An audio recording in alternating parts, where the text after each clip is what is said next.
السلام عليكم. صباح الخير. أتمنى من الجميع الجلوس وإغلاق باب القاعة إذا في إمكانية. Okay. Good morning, ladies and gentlemen. It's great to see you again, and I hope that you enjoyed yesterday the session and the evening in Riyadh. And I hope that you have realized the change in Riyadh. It is really, this city is inspiring us every day, and your presence over here is inspiring us more and more. Yesterday we had a very productive sessions. I would like to share with you the summary of the sessions which we had. We had, I believe, 4 sessions. So this is a briefing to recap what we have discussed. Session 1, it was talking about the future of the guarantee program. We have spoken about different ideas, including what is the appropriate structure of the guarantee program,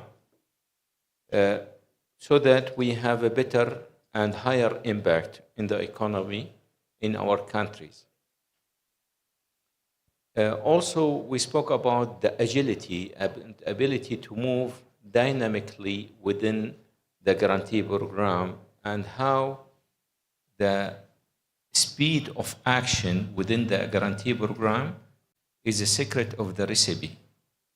Keeping the guarantee program and a static situation, it won't help, and COVID-19 was a proven side for all of us, where governments, they found the first way to help the economy is a guarantee program, and that applies in all countries, or most countries. Also, we agreed that banks and MBFIs will increase their appetite to lend SME once they see an effective guarantee program working hand with them. So being a guarantee program without proving to them that we are stand on the value of the document of the guarantee, it won't help. Also, we spoke about the AI adaptations within our daily process. It is not theoretical anymore. It's a fact that it will be our assistant. It will take about 80% or plus of our day-by-day operation, and it will improve the skill of the people, because we will start stripping their mind, and we will use the God-given mind of a human being to the best. We will not be robotics. We will not do the regular process. We will do the exceptional process. Also, we spoke about the SME empowerment. The ultimate goal of the guarantee program is to ensure that we provide the SME the loan not for one time. It will be a continuous process while the guarantee stays, or practicing the business. So we are a shadow, or we are helping the SME to survive across their life. In session 2, we discuss how the SME guarantee program can support the export by, not only providing a line of credit for the sake of export, but to participate with the export agency cross-border. And that's a new idea. Also, we spoke about how to mitigate the risk and the new type of risk, like, for example, the currency exchange and challenges that we are not dealing only with our regulator. We are talking about a regulator across country.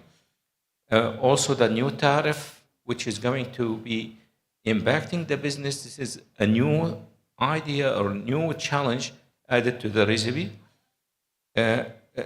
Also, we spoke about the new platforms, digital platform that applies to the exports. We need to ensure that how we can improve our utilization of these digital platforms, how to go for bill discounting, and that's a new also experience for part of the guarantee program that we need to improve the business one. Now, the third part is role of banks and MBFI supporting the SMEs without the with or without the guarantee program.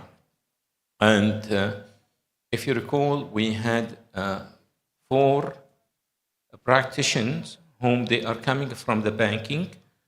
They came and they spoke about it.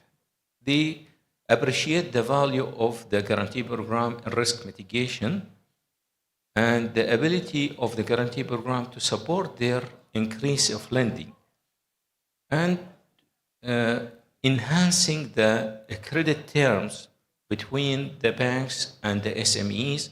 This is all positive side. And the collaboration of innovation, a new idea or a new scheme. We heard yesterday the experience, for example, within Saudi, the technology where it used to be not that much supported by the banking system. And when the guarantee present came in, it boosted up to more than 3 billion Saudi riyal in 2 years' time, just because we have a specific program. And the same applies for example, for the entertainment business, for the media creation, for different type of businesses, which is good for the business. However, the new challenge is that if the banking system, they start to know about this and they found it is really profitable, then they are saying, we don't need the guarantee anymore. They said, thank you, it's a good business. The drop-off that they will start self-dependence and they will count on themselves and they will leave the guarantee program and they will do the business. Yes, this is a fact. But this fact is actually proven that the guarantee program is effective because we prove that the foundation is there. And we don't need to forget our mission. Our mission is to help banks to do the business and MBFI to do the business. So it's okay if they do it themselves, fine. So the new challenge for the guarantee program is to find alternative. We have to find a new market or new idea that banks, MBFI, they are shy of. They don't want to come to that one. This is the new things we need to come, and that's where creativity comes, and that's where AI comes with. That's where we use alternative data to make a better decision. So, all in all, we trust that yesterday it was very productive. Also, we have witnessed in the morning the ceremony where we have the best banks and MBFI that help to support the SME. So recognition is quite important for the banks, and we do advise our colleagues from the Arab world and across the region to adopt similar protocol so that we appreciate our colleagues' effort by supporting the SMEs and to create that program of appreciation to tie with your government or your economical vision, so that you are achieving 2 things. One is appreciating their effort. Secondly, you appreciate your government effort and you show up who is doing what. So it will be easier for the SMEs to target this customer. I wish you today a very productive day, and we are looking forward to hear from you. Thank you.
Good morning.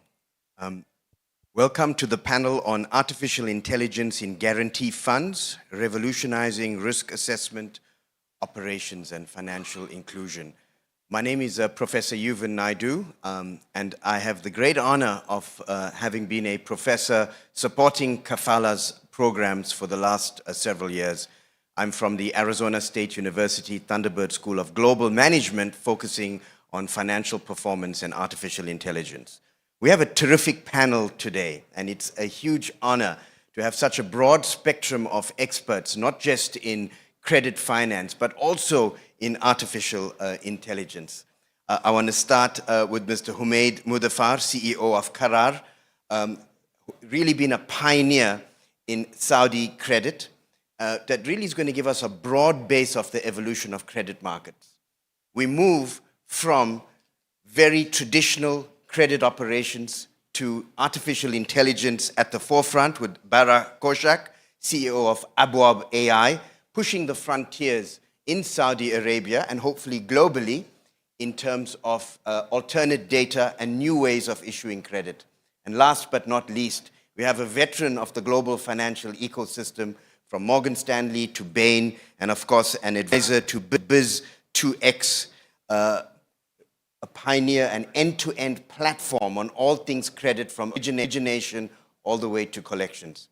Let's dig into this topic. We have about half an hour with you really to explore the evolution of the Saudi market, the current stage and its potential.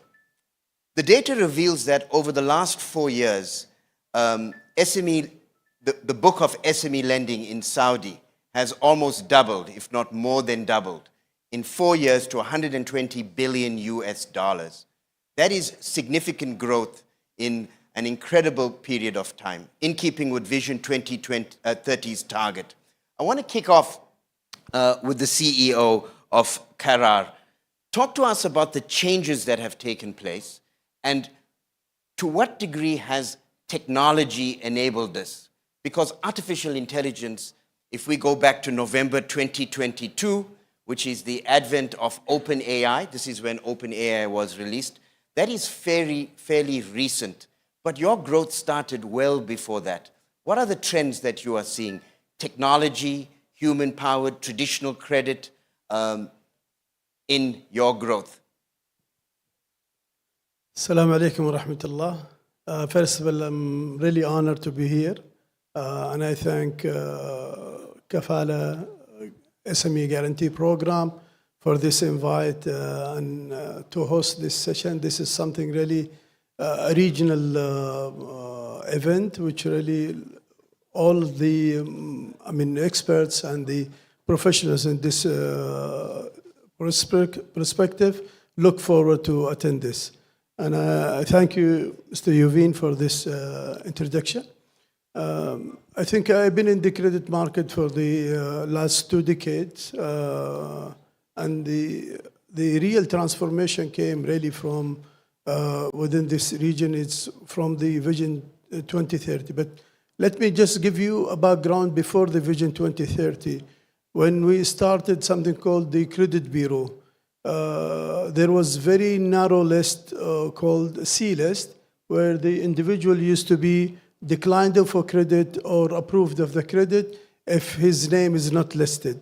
Then that transformation, started with establishing a worldwide kind of record credit bureaus in the region, and that was with the support of the Central Bank of Saudi Arabia. And then the banks started now contributing the complete transactional level and behavioral of the individuals to the Bureau. The Bureau advanced in a way that started automating the reporting of the data, and the disclosure of the data was one of the key mandates, helps the banks to enhance their underwriting and enhance their credit assessments, and even the collection programs. Then when Vision 2030 came, the transformation was one of the key programs was initiated, which is called the Financial Sector Development Program by the Ministry of Finance with the support of Central Bank. So it opened the market for more global practices, and it started attracting international investors and international banks to participate. So we moved from 10 banks in the region, Saudi local banks, to almost double the number of banks with the equivalents of the international banks. And then the SAMA, the central bank regulation, was to start developing the vertical of SME. SME was really the cornerstone to empower the new entrepreneurs to do the business, and also increase the employment, and also to support the local content. So Vision 2030 was really looking forward that the SMEs should contribute for the national GDP by 35% within the 10 years, which is up to the 2030. And the baseline was really less than 20%. So that big ambitious plan has to really come through key fundamentals support to the financial sector, plus empowering the SME. Then the issuance of the establishment of the SME authority came into the perspective, and the SME authority started creating the definition of SME by the two identifiers, which is the number of employees of the company plus the annual turnover of the SME. So that has made almost 98% of the existing CRs to be classified as an SME. So the banks has now the appetite to start lending to this sector, because most of them now, they are SMEs, but even though they struggled also to identify, to look for the alternative data and data sources which covers the clear, in terms of like a clean understanding of the SME behavior. So the SME was really targeted sector, But the lack of data was really one of the drawbacks for the bankers. Then the guarantee program was one of the, again, pillars within the Saudi economy, which has really moved from, to see this, the importance of the guarantee program is that the raising the capital from 200 million to 800 million, then the guarantee becoming up to a capital and investments of 3.6 billion. That shows the significance and importance player within the economy of Saudi Arabia to boost the financing. And that's, you have here yesterday, Mr. Humam Hashim, the CEO of Kafala, said that now we're talking about 127 billion of financing guarantee issuance had been taking place. Wonderful. What a terrific summary in terms of what has supported the growth. And thank you for your leadership and the organization's leadership. Now, the growth is the key focus of Vision 2030. And certainly to make these targets, we need to continue that acceleration. 4x or doubling in 4 years is a significant challenge. I want to turn to you, Bara, where you are looking at artificial intelligence, alternative data, cash flow lending.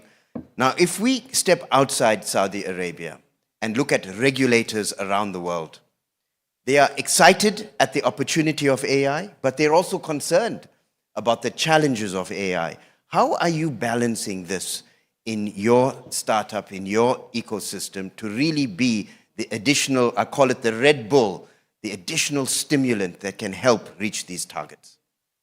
Absolutely.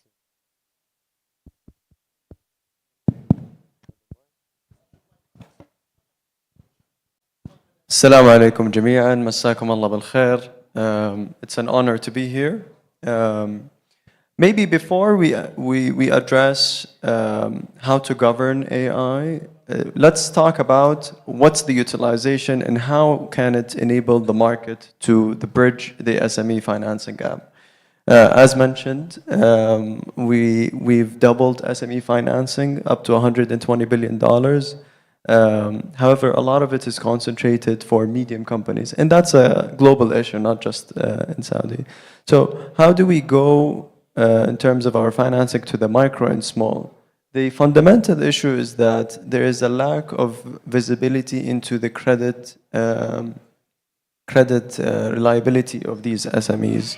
The credit bureau's data that we have are more structured towards the history of credit exposure, the financial maturity of the market in terms of structuring the data and generating these financial reports are still not there for the micro and small businesses. And the idea is that can we use artificial intelligence to extract behavioral insights from transactional data and alternative data, as mentioned. So that's the use case that has been achieved, at least in the States and the UK. And creating that artificial intelligence here in Saudi and in the region requires a lot of governance over the data sovereignty. The data cannot leave the country. It's very sensitive to the sovereignty of it. And that's why deploying these models locally here in Saudi to be able to extract these behavioral insights from transactional data and leverage on that for credit rating and underwriting is a challenge that we are facing. We've been successful in deploying that in the market, and we think this is going to be the power horse to really tap into the smaller tickets when it comes to financing. And as mentioned by Mr. Humam, the idea is that how can we enter the new markets? How can we go to the gig economy, to the micro businesses, the small businesses? And how can we use alternative data for that underwriting? And I think building that infrastructure layer that is governed from a data sovereignty point of view is going to be the enabler to tap into that segment. I think the ecosystem you are in is so fundamentally important to the catalyst that's needed for the next phase. Can you give the audience an example of the type of alternative data that can really enhance. And you know, just for our global audience, the Kingdom has done an incredible job in terms of being precise in defining micro and small. Micro is 1 to 5 employees, about 3 million Saudi riyal. Small is 6 to 49 full-time employees, 3 million to 40 million Saudi riyal. But as you mentioned, 70 to 80% of that $120 billion book remains the medium level, which is larger. And the real engine lies in getting to the small and the micro. And this is the challenge. So share with us some of the smart things that brings this alternative data that can be the catalyst. Yeah, absolutely. So I think the three of us are actually trying to figure out how do we leverage on alternative data for rating these micro and small businesses. Fundamentally, the way we have approached this market is, if you think about micro and small businesses, the regulations doesn't mandate these businesses to generate audited financial statements. So you have if you have financial statements, they're either delayed or unaudited, which means that they're not really reliable to make a credit decision on. If you look into credit bureau, it's a historical record of credit exposure, but that historical record does not exist for micro and small because they never really got credit exposure before. And the only source of truth is their raw operational data. And what we have generated is an AI model that accesses their transactional data from their bank accounts, and it's acting like an AI accounting. It goes classify every transaction. Is this transaction OPEX, capital injection, dividends, and whatnot, to generate this cash-based P&L view of the business. It's not accrual accounting. It's not an audited statement, but it's a source of truth from the pulse of the business. Is the business alive? Are they paying their payroll in time or not? How much cash in and cash out is going through their accounts? Is there any fraudulent activity? Are they transferring a lot to the shareholders, for example, or whatnot? So it really goes into the pulse of the business and analyzing that pulse from a pure operational and transactional point of view on a real-time basis that bridges that gap of having a credit signal. Now, even if you can do that analysis today without AI, a lot of the financial institutions today already do bank statement analysis. But the issue is that if you're going for the smaller tickets, you want to make sure that it's financially incentivizing for financial institutions to go there. And this is where AI can reduce the cost, make the unit economics feasible, and extract these behavioral insights for underwriting. You know, at this point, as we move to Mr. Chauhan, we take a pause, and we're seeing similar themes from the credit bureau, which has this broad view, to the AI ecosystem, that data is key. Access to data, access to real-time data, and the ability to make smart decisions faster.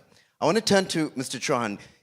As someone who's been in capital markets for several decades, Morgan Stanley, a global banker, we often say that credit is fundamentally a people decision at the end of the day. What are your thoughts on artificial intelligence and its ability to transform operations, risk, and ultimately inclusion? Assalamu alaikum, and thank you for hosting this excellent conference and the great discussions. So it's, as someone who has spent over 4 decades transforming banks and BFIs, payment companies, and seen the evolution of technology, and many here in this room also have seen technology. We used to call it automation, then it became digital, and now it's much more focused around artificial intelligence. And you know, leadership has always dealt with that capability in various forms. It's no different. The AI revolution, as it is called quite popularly, is no different from the arrival of the internet or the arrival of digital capabilities. As someone, I currently here represent one of the largest SME digital lenders in the world, based in the US, with over $40 billion in lending.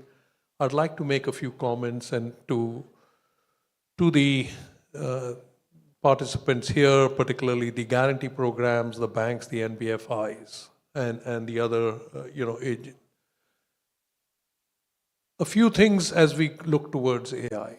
The first thing is the importance of the mindset of the leadership in these institutions around their understanding of AI.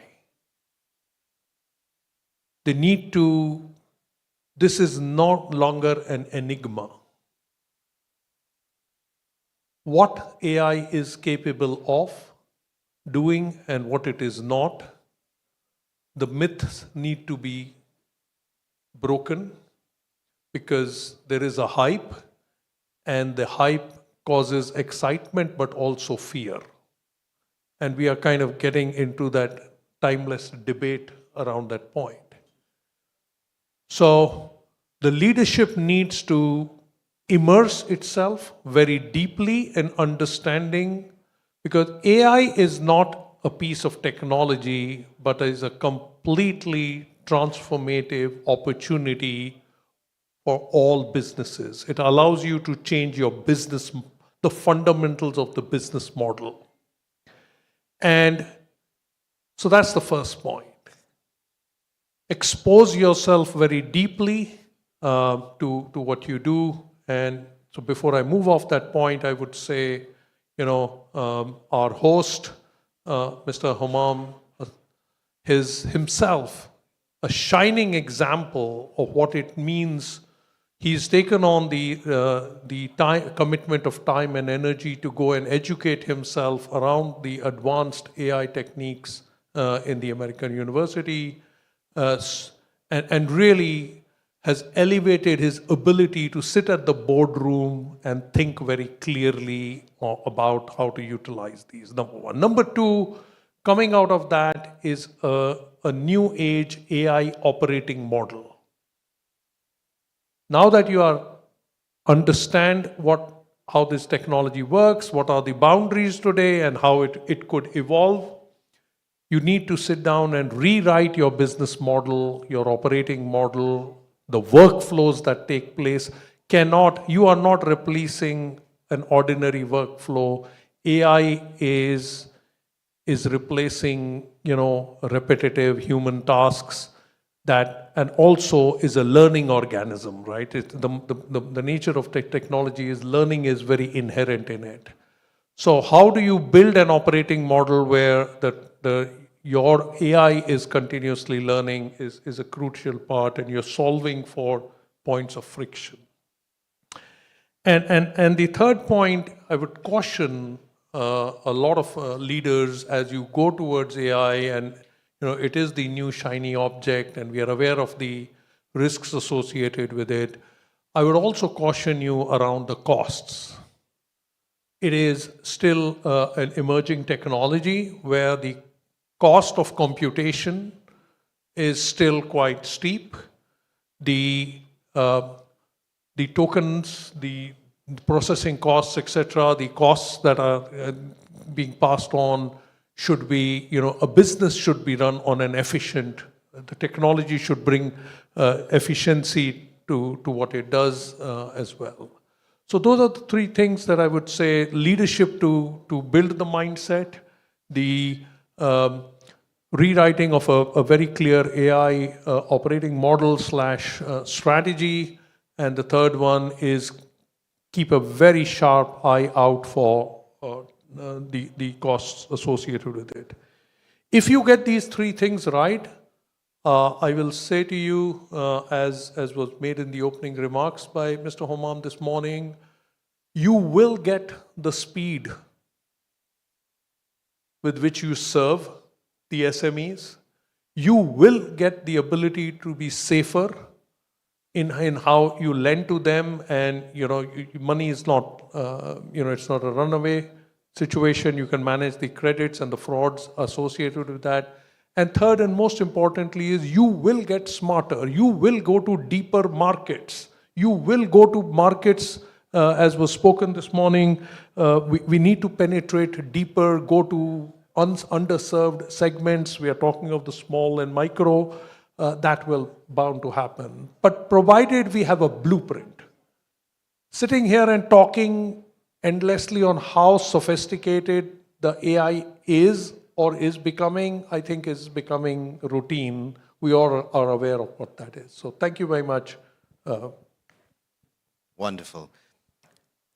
As we look at our next set of themes and as we close out our 30 minutes, I want to just reflect on some of the emerging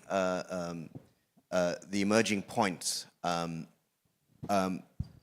As we look at the kingdom and the growth that's taking place, there are many models globally that you can learn from, but there's also a lot that the world can learn from what has been taking place here. One element is the value of leadership in providing goals and targets like Vision 2030.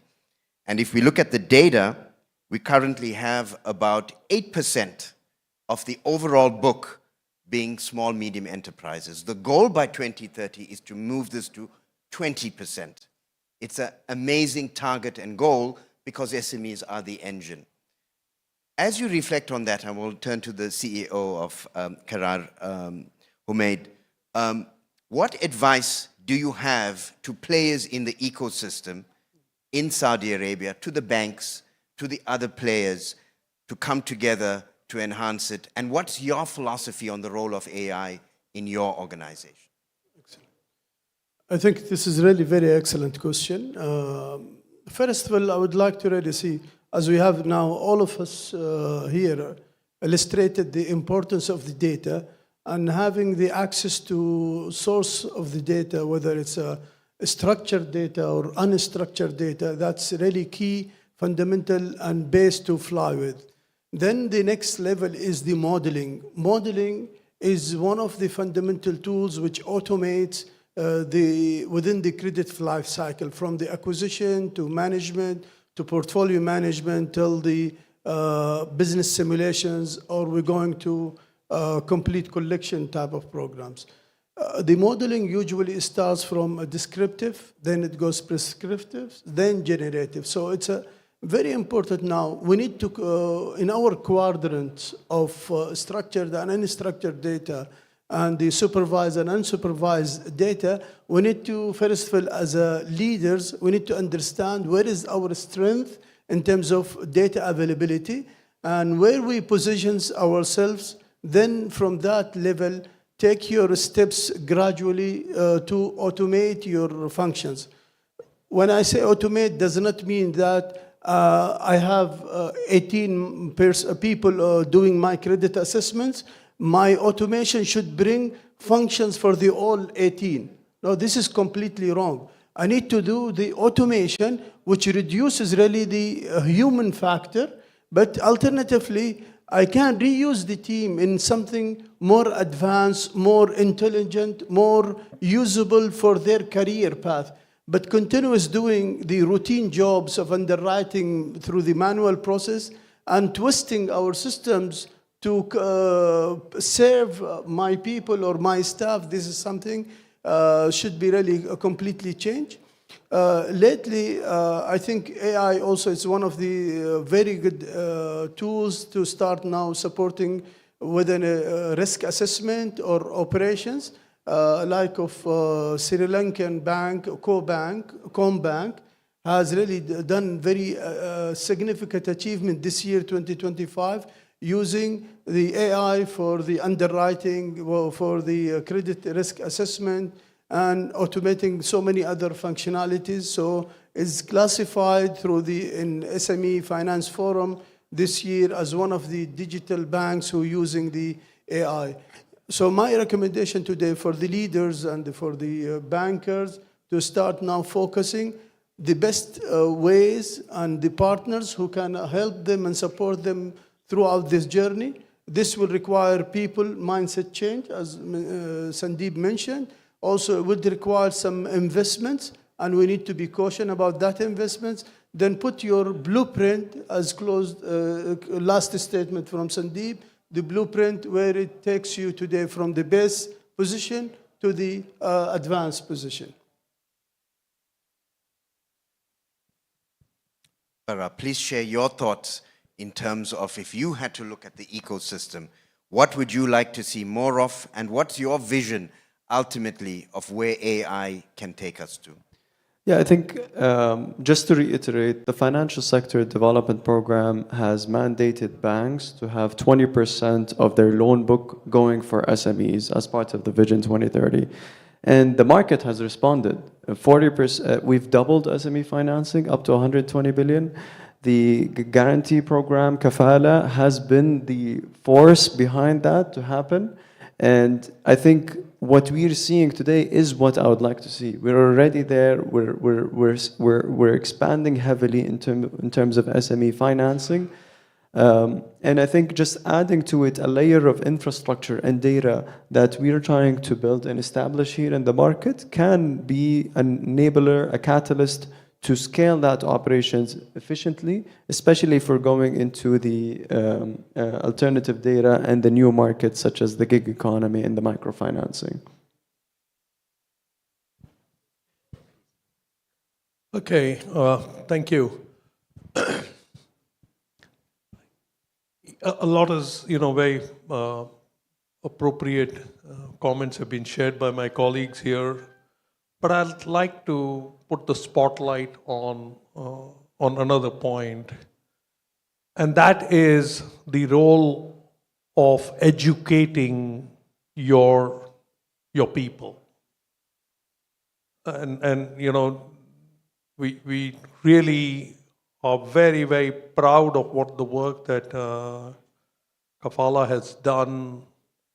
It's really set a blueprint of many, at multiple levels of many things, but the work that they do in investing in educating your people, particularly the managers, the leaders, the decision makers, to become familiar with the concepts around AI. The literacy on AI is so fundamental that I cannot overemphasize, or else we seem to be preaching each other and pretty much saying the same thing beyond the point.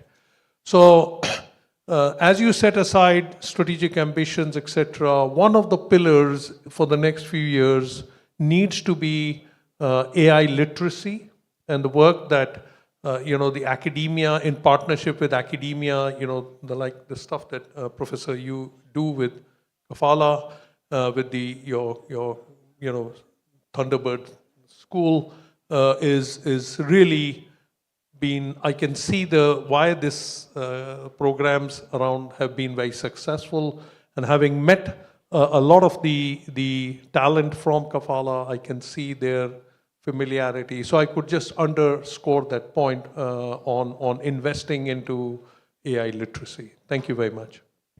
Thank you. As we draw to a close, what a fantastic panel covering the ecosystem in the kingdom and also a vision going forward. I want to reiterate some of the big takeaways.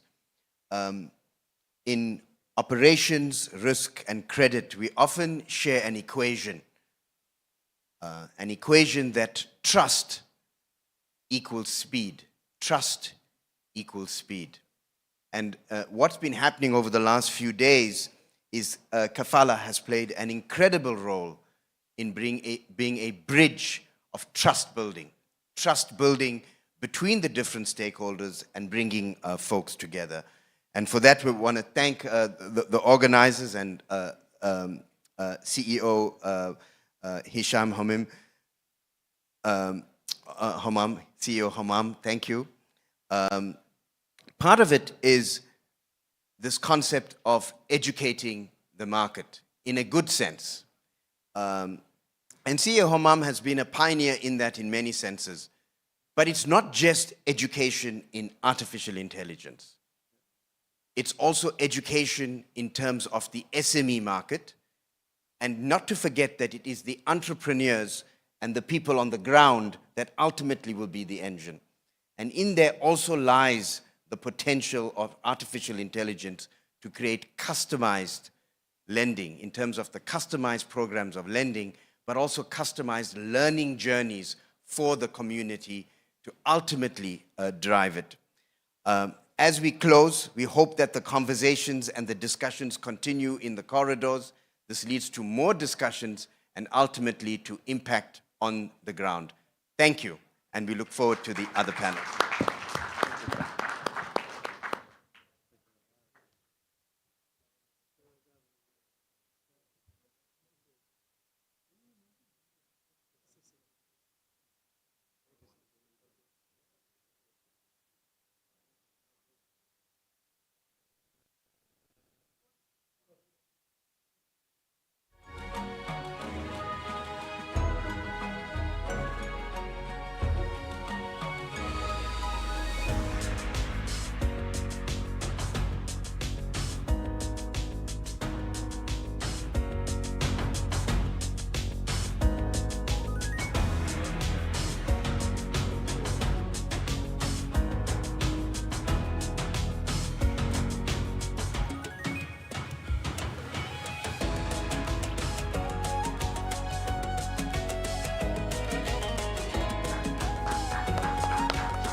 Hello.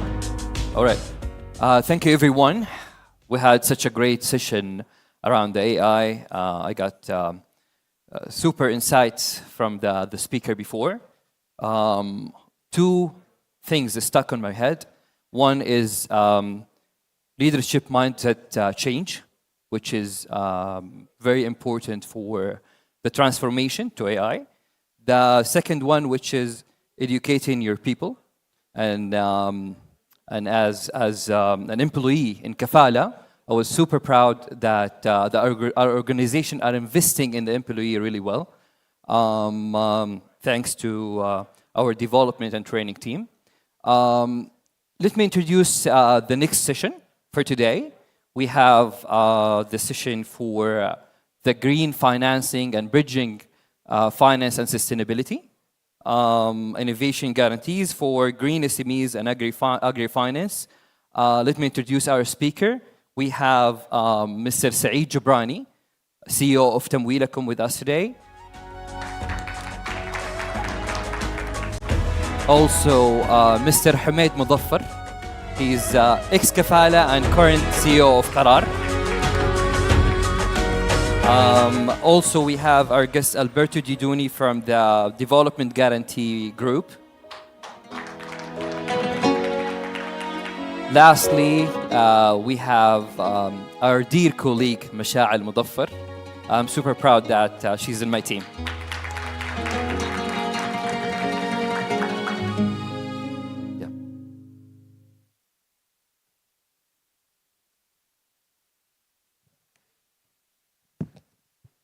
Assalamu alaikum rahmatullahi wa barakatuh. Good morning, everyone, and it's honor to be here with you today. In the first, I want to mention, in the line with the Saudi Vision 2030, Kingdom is taking a major steps toward a greener and more sustainable future through initiatives like Saudi Green Initiatives, which aims to plant 10 billion trees and reach net zero emissions by 2060. Saudi Arabia is showing a strong commitment to sustainable finance and green development. But let's start with a quick question. How many of you believe that green and agriculture projects are truly essential for our future and families? I think, and most of us agree on their importance, the reality is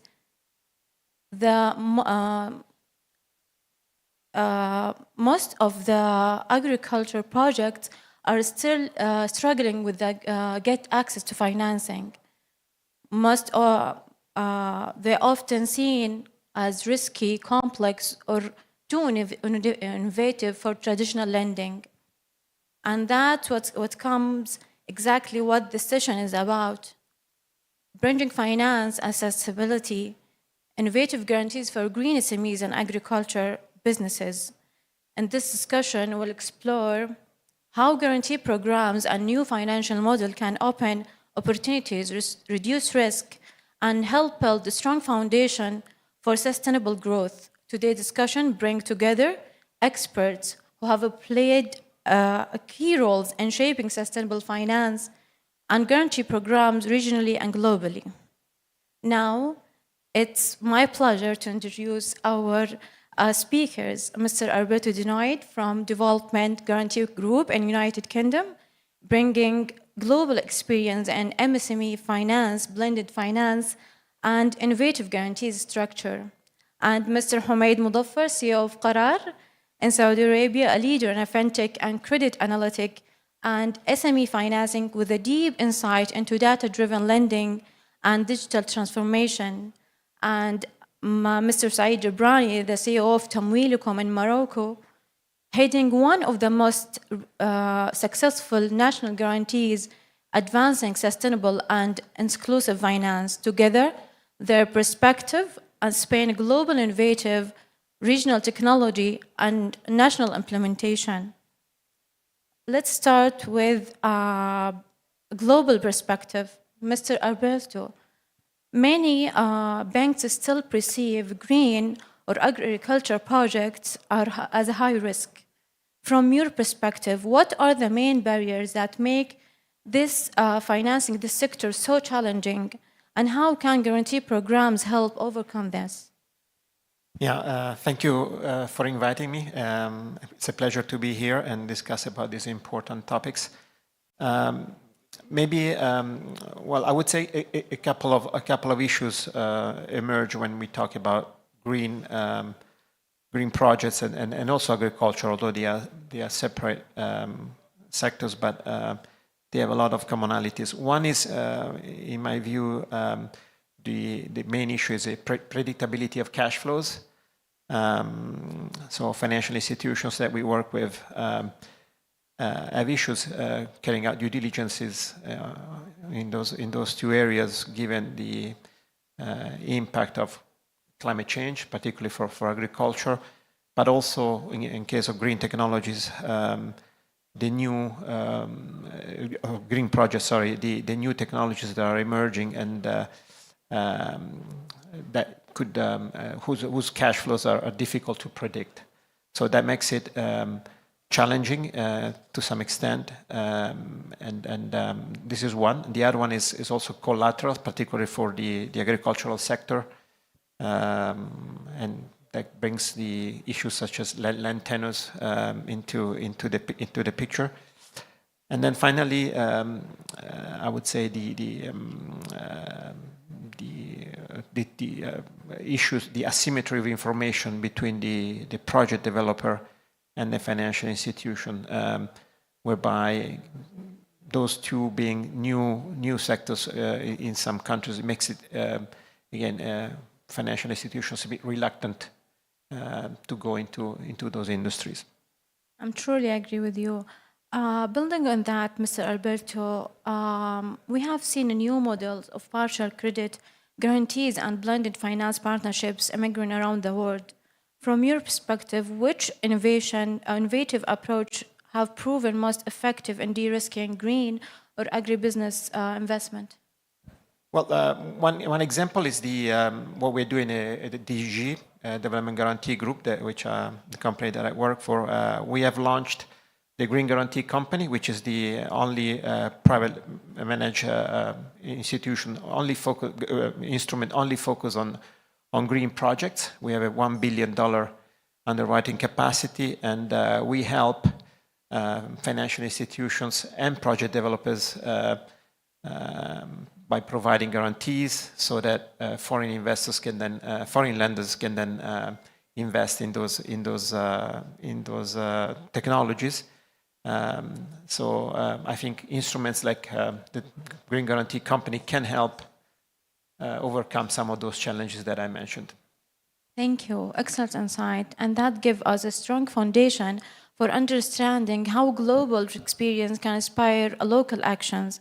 Now let's move to a regional and technology perspective. Mr. Hamid, drawing on your experience in a fintech and SME guarantee program, how can data analytic and digital innovation be leveraged to accelerate green and sustainable financing in SMEs in Saudi Arabia?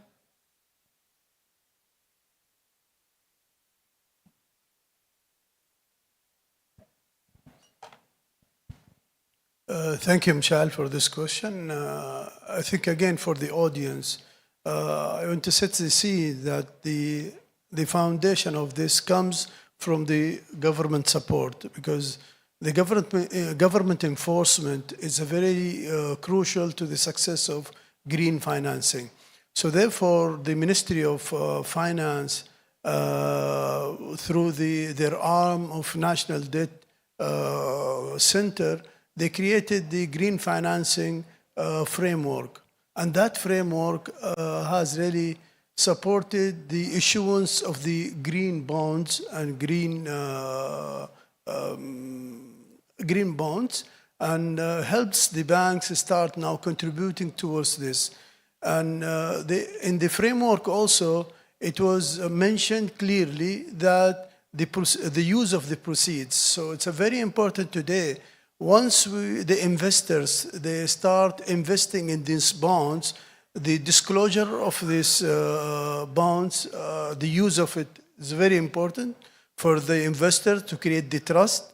And also from the reporting point of view, that how this is going to really get measured against the global environmental initiatives coming from the UN. So today, the framework, the green financing framework, clearly takes in consideration all the 17 initiatives coming from the UN standards, and has really classified now how Saudi Arabia going to respond back towards this global importance. And then the framework has set the rules and regulations for the banks to start contributing and allowing the local investors or international investors to come up and contribute. Then, from the technology point of view, I think, again, I'll go back to the essence of this matter, which is the data. Green financing comes with the importance matters. We're talking about environmental.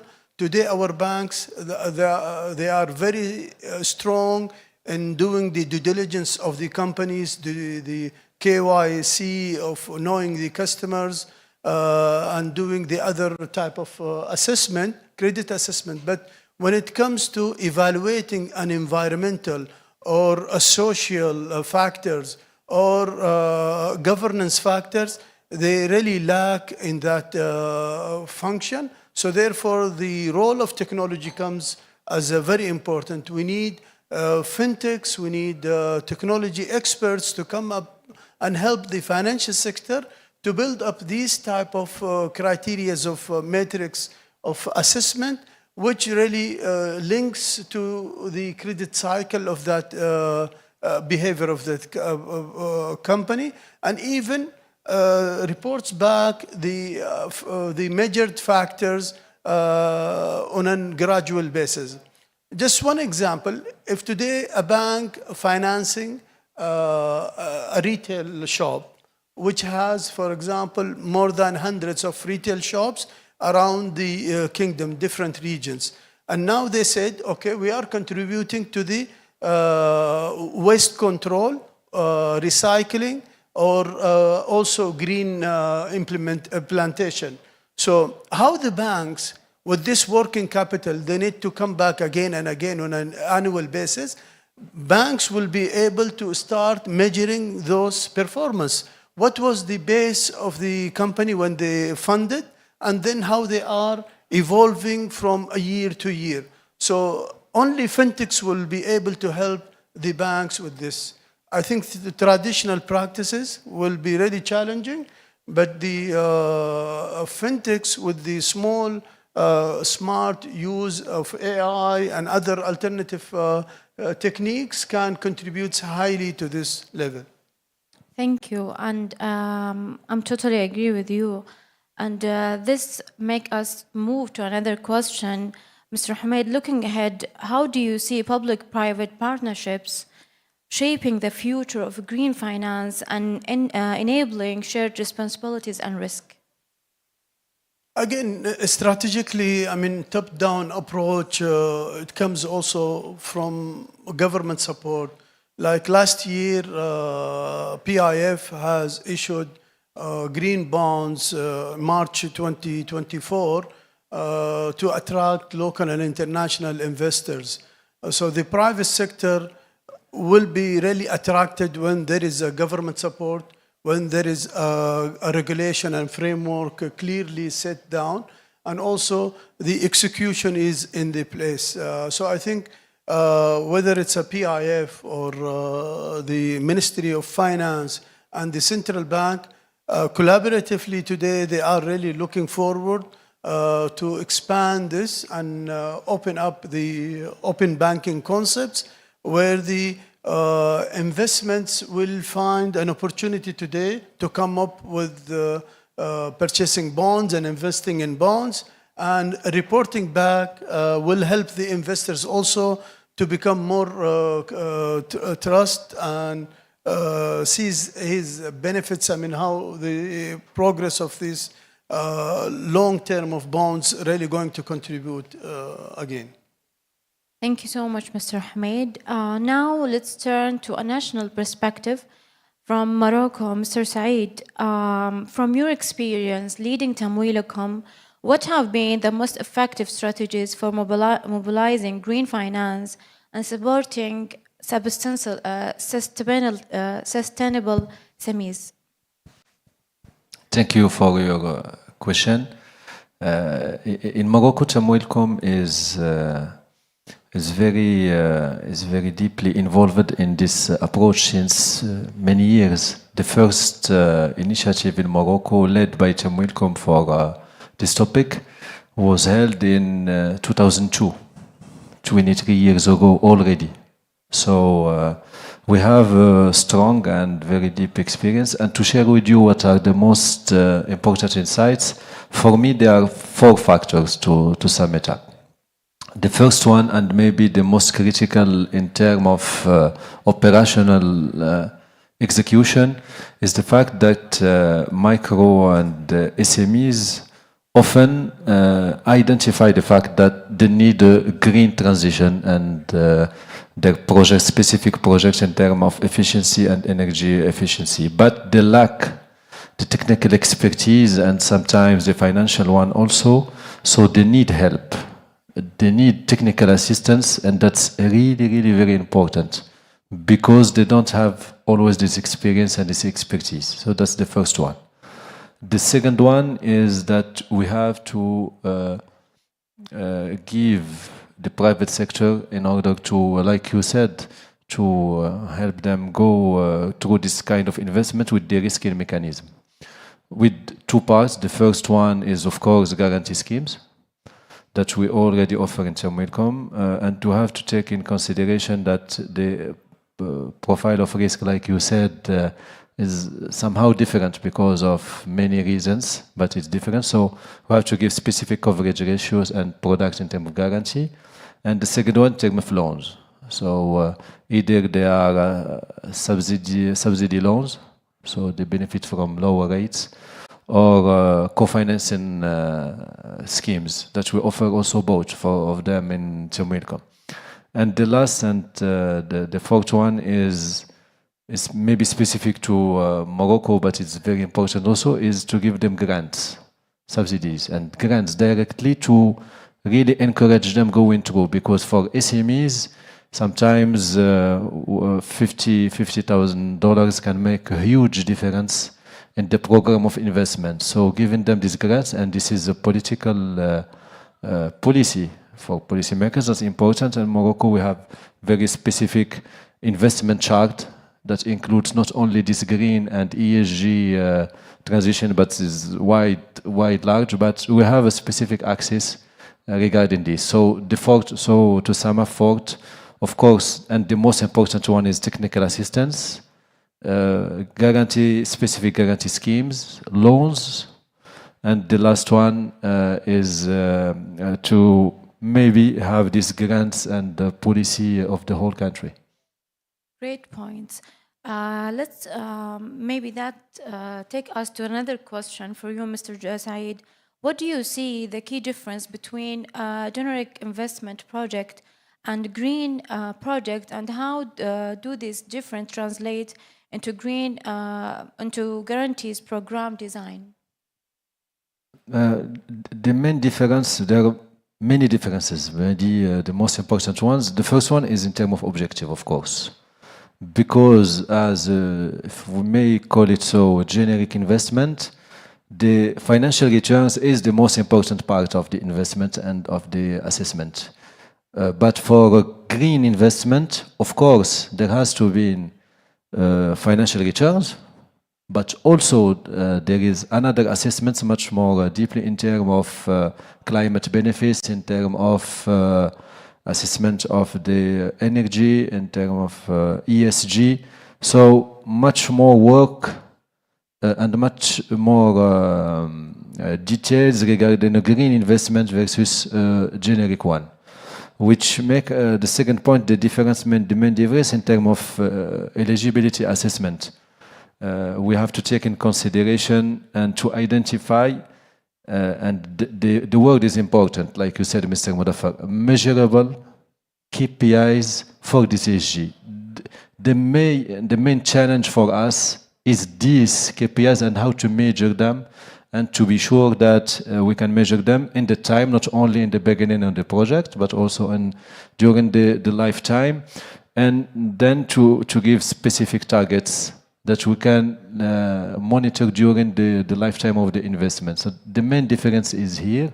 And also, of course, like we said, in the profile risk. So for example, we have to take in consideration that the payback for the loan often is longer than for generic investment, which is normal because that's more effort that we're giving them. So there is a lot of differences. And the last one for us as an institution of guarantee, but also for our banking partners, is the fact that we have to keep in a regular basis specific monitoring of KPIs, which can show a lot of difficulties in terms of operational execution.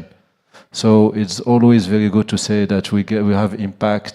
We finance and help finance these green loans, but to monitor them is very hard. So yeah, that's the main differences between a generic and green investment. Thank you, Mr. Saeed. And we come to end of our session. On behalf of the organization, I'd like to thank our panelists, Mr. Alberto and Mr. Hamid and Mr. Saeed, for this insight and practical perspective. We have heard real experience and actionable ideas that can help us strengthen the sustainable finance and unlock new opportunities for SMEs. Thank you all for joining us, and we look forward to seeing these ideas put into action. Thank you so much.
All right, thank you everyone.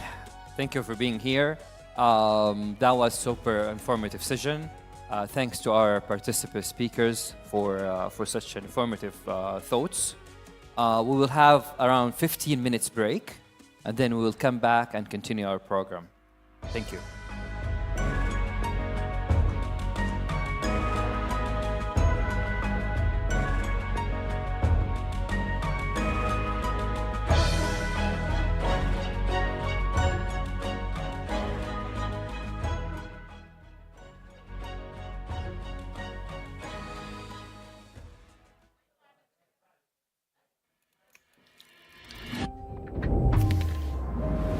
طريقة نظرتي للأمور أن الموضوع أكبر من مجرد هدية نهديها. فاليوم واحدة من أهدافنا أن نوصل 10 مليون لحظة سعيدة.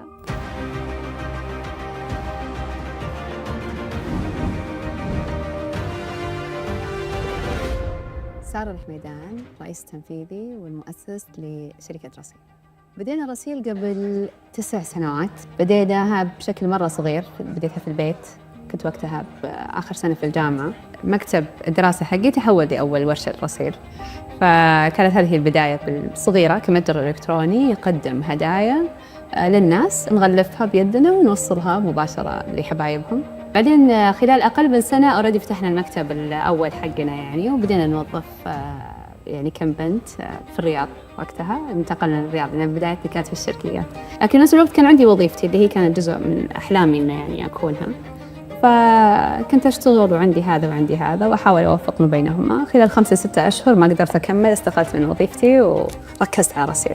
طبعاً إحنا اليوم لما بدينا كمتجر إلكتروني واستمرينا على هذا الشيء عدد من السنوات، بدينا نكتشف أن في عندنا من عملائنا الأفراد يطلبون مننا لشركاتهم، فبدينا أنشأنا فريق كامل متكامل يركز على الشركات. نبدأ حنا اللي نكلمهم، حنا نجتمع معهم، نعرض عليهم. مع الوقت كذلك اكتشفنا في فرصة ثانية، نفس عملائنا عجبهم الدقة بالتفاصيل، التصاميم، فبدأنا كذلك بالفعاليات للتواصل الداخلي كذلك، وقاعدين نستمر يعني في النمو من هناك إن شاء الله لما هو أكبر.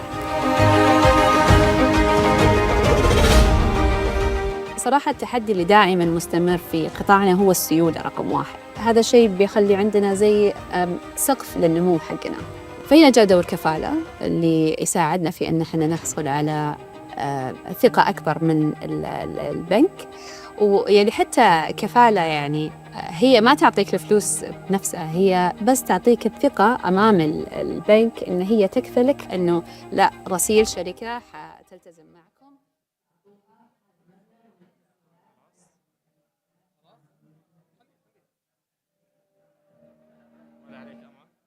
خلاص كذا المويه تمام، كل شيء تمام خلاص. المويه كلها تمام. هنا في مايك.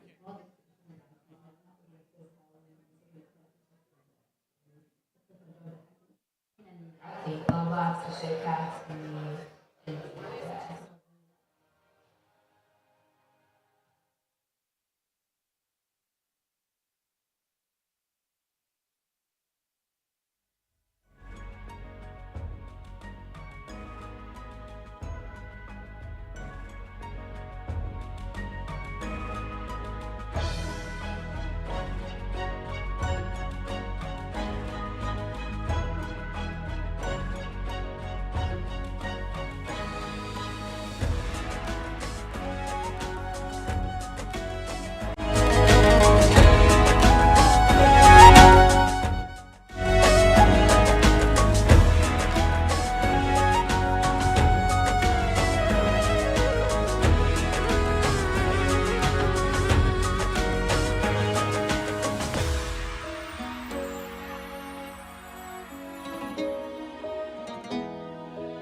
السيدات والسادة الكرام، نأمل منكم سرعة التفضل بالجلوس على مقاعدكم. سنبدأ بعد لحظات من الآن. Ladies and gentlemen, please take your seats now. We are starting shortly. السيدات والسادة الكرام، نأمل منكم سرعة التفضل بالجلوس على مقاعدكم. سنبدأ بعد لحظات من الآن. Ladies and gentlemen, please take your seats now. We are starting shortly.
Everyone.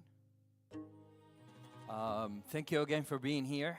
We'll continue our schedule with the next session, which is around seeing the impact and efficiency for the guarantee schemes, how exactly we should measure it. But before we begin with the session, I would like to introduce our main speakers at the session, or they will be observing the session and give us their comments. First of all, Mr. Humam Hashim, the CEO of Kafala. Please join us on the stage.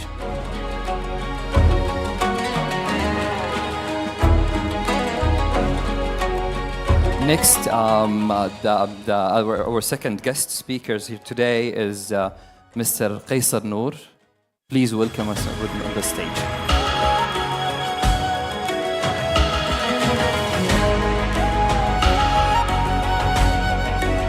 So, this session is about engagement with you. We want your participation at the session to to know and to define how do we measure efficiency for the guarantee schemes. To give you more perspective, how do I know that the Moroccan guarantee schemes or the Yemeni guarantee schemes are performing well? How do I measure the exact impact of that guarantee? At the beginning, let's see, during the last 2 years, we have done in Kafala a study with King Fahad for petroleum and minerals. We have done a study to analyze our efficiency, to analyze our impact on the GDP, to analyze what exactly are we. I know we are all development institution, but how do I measure the real impact from the guarantee scheme? Mr. Humam, please, if you give us a little slice about that study and what exactly the profound that we found within the case. Is this one working? Yeah. First of all, thank you, and it's a pleasure to be with Qaisar once again. It had been 16 years since last time we worked together in a panel. Okay. So, and I'm so thrilled to be with you with such a enrichment and such a great experience and knowledge from regulator to private consulting. Now, I will come back to the basics. After, working with Kafala for 3 or 4 years, I've been in a meeting with our Minister of Trade, and I was sharing with him the numbers similar to what we shared yesterday, number of guarantees and value of the guarantee and number of loans and value of loans. So he asked me a very smart question. He said, what is the value? What is the impact? And how can we measure your impact? You are taking all this money from the government. Why we have to give it to you? Why we don't allocate it to somewhere else? It was very smart from a decision maker that it required us to go to the basics. Yes, we have the best practice. World Bank had give us the guideline, best practice. All of us as a guarantee scheme, we have them together. But how to measure the real value? So we return back to research center and to the university, which I love, to KFUBM. And we went to the research center. We said, we have this challenge. How do we measure the impact of the guarantee, and how do we see the value of the paper of the guarantee? So a research of 70 plus researchers from master degree and above. They went to the market and they take alternative values and alternative skill, including alternative data. For example, they went to the registrar of the SME and they found it by number. What is this? What is the activity type of that license? They get it from the ministry. They went also to the GUSI and they looked for the number of employees at the time which they get the guarantee, and they looked after 6 months and they looked after 2 years from getting the guarantee, and they looked to the sample which is SMEs that they did not get the guarantees. So they compare between SMEs that they get a loan but they did not get a guarantee, and SME they did not get a loan, they get a loan with the guarantee in various sizes, the micro, small and medium.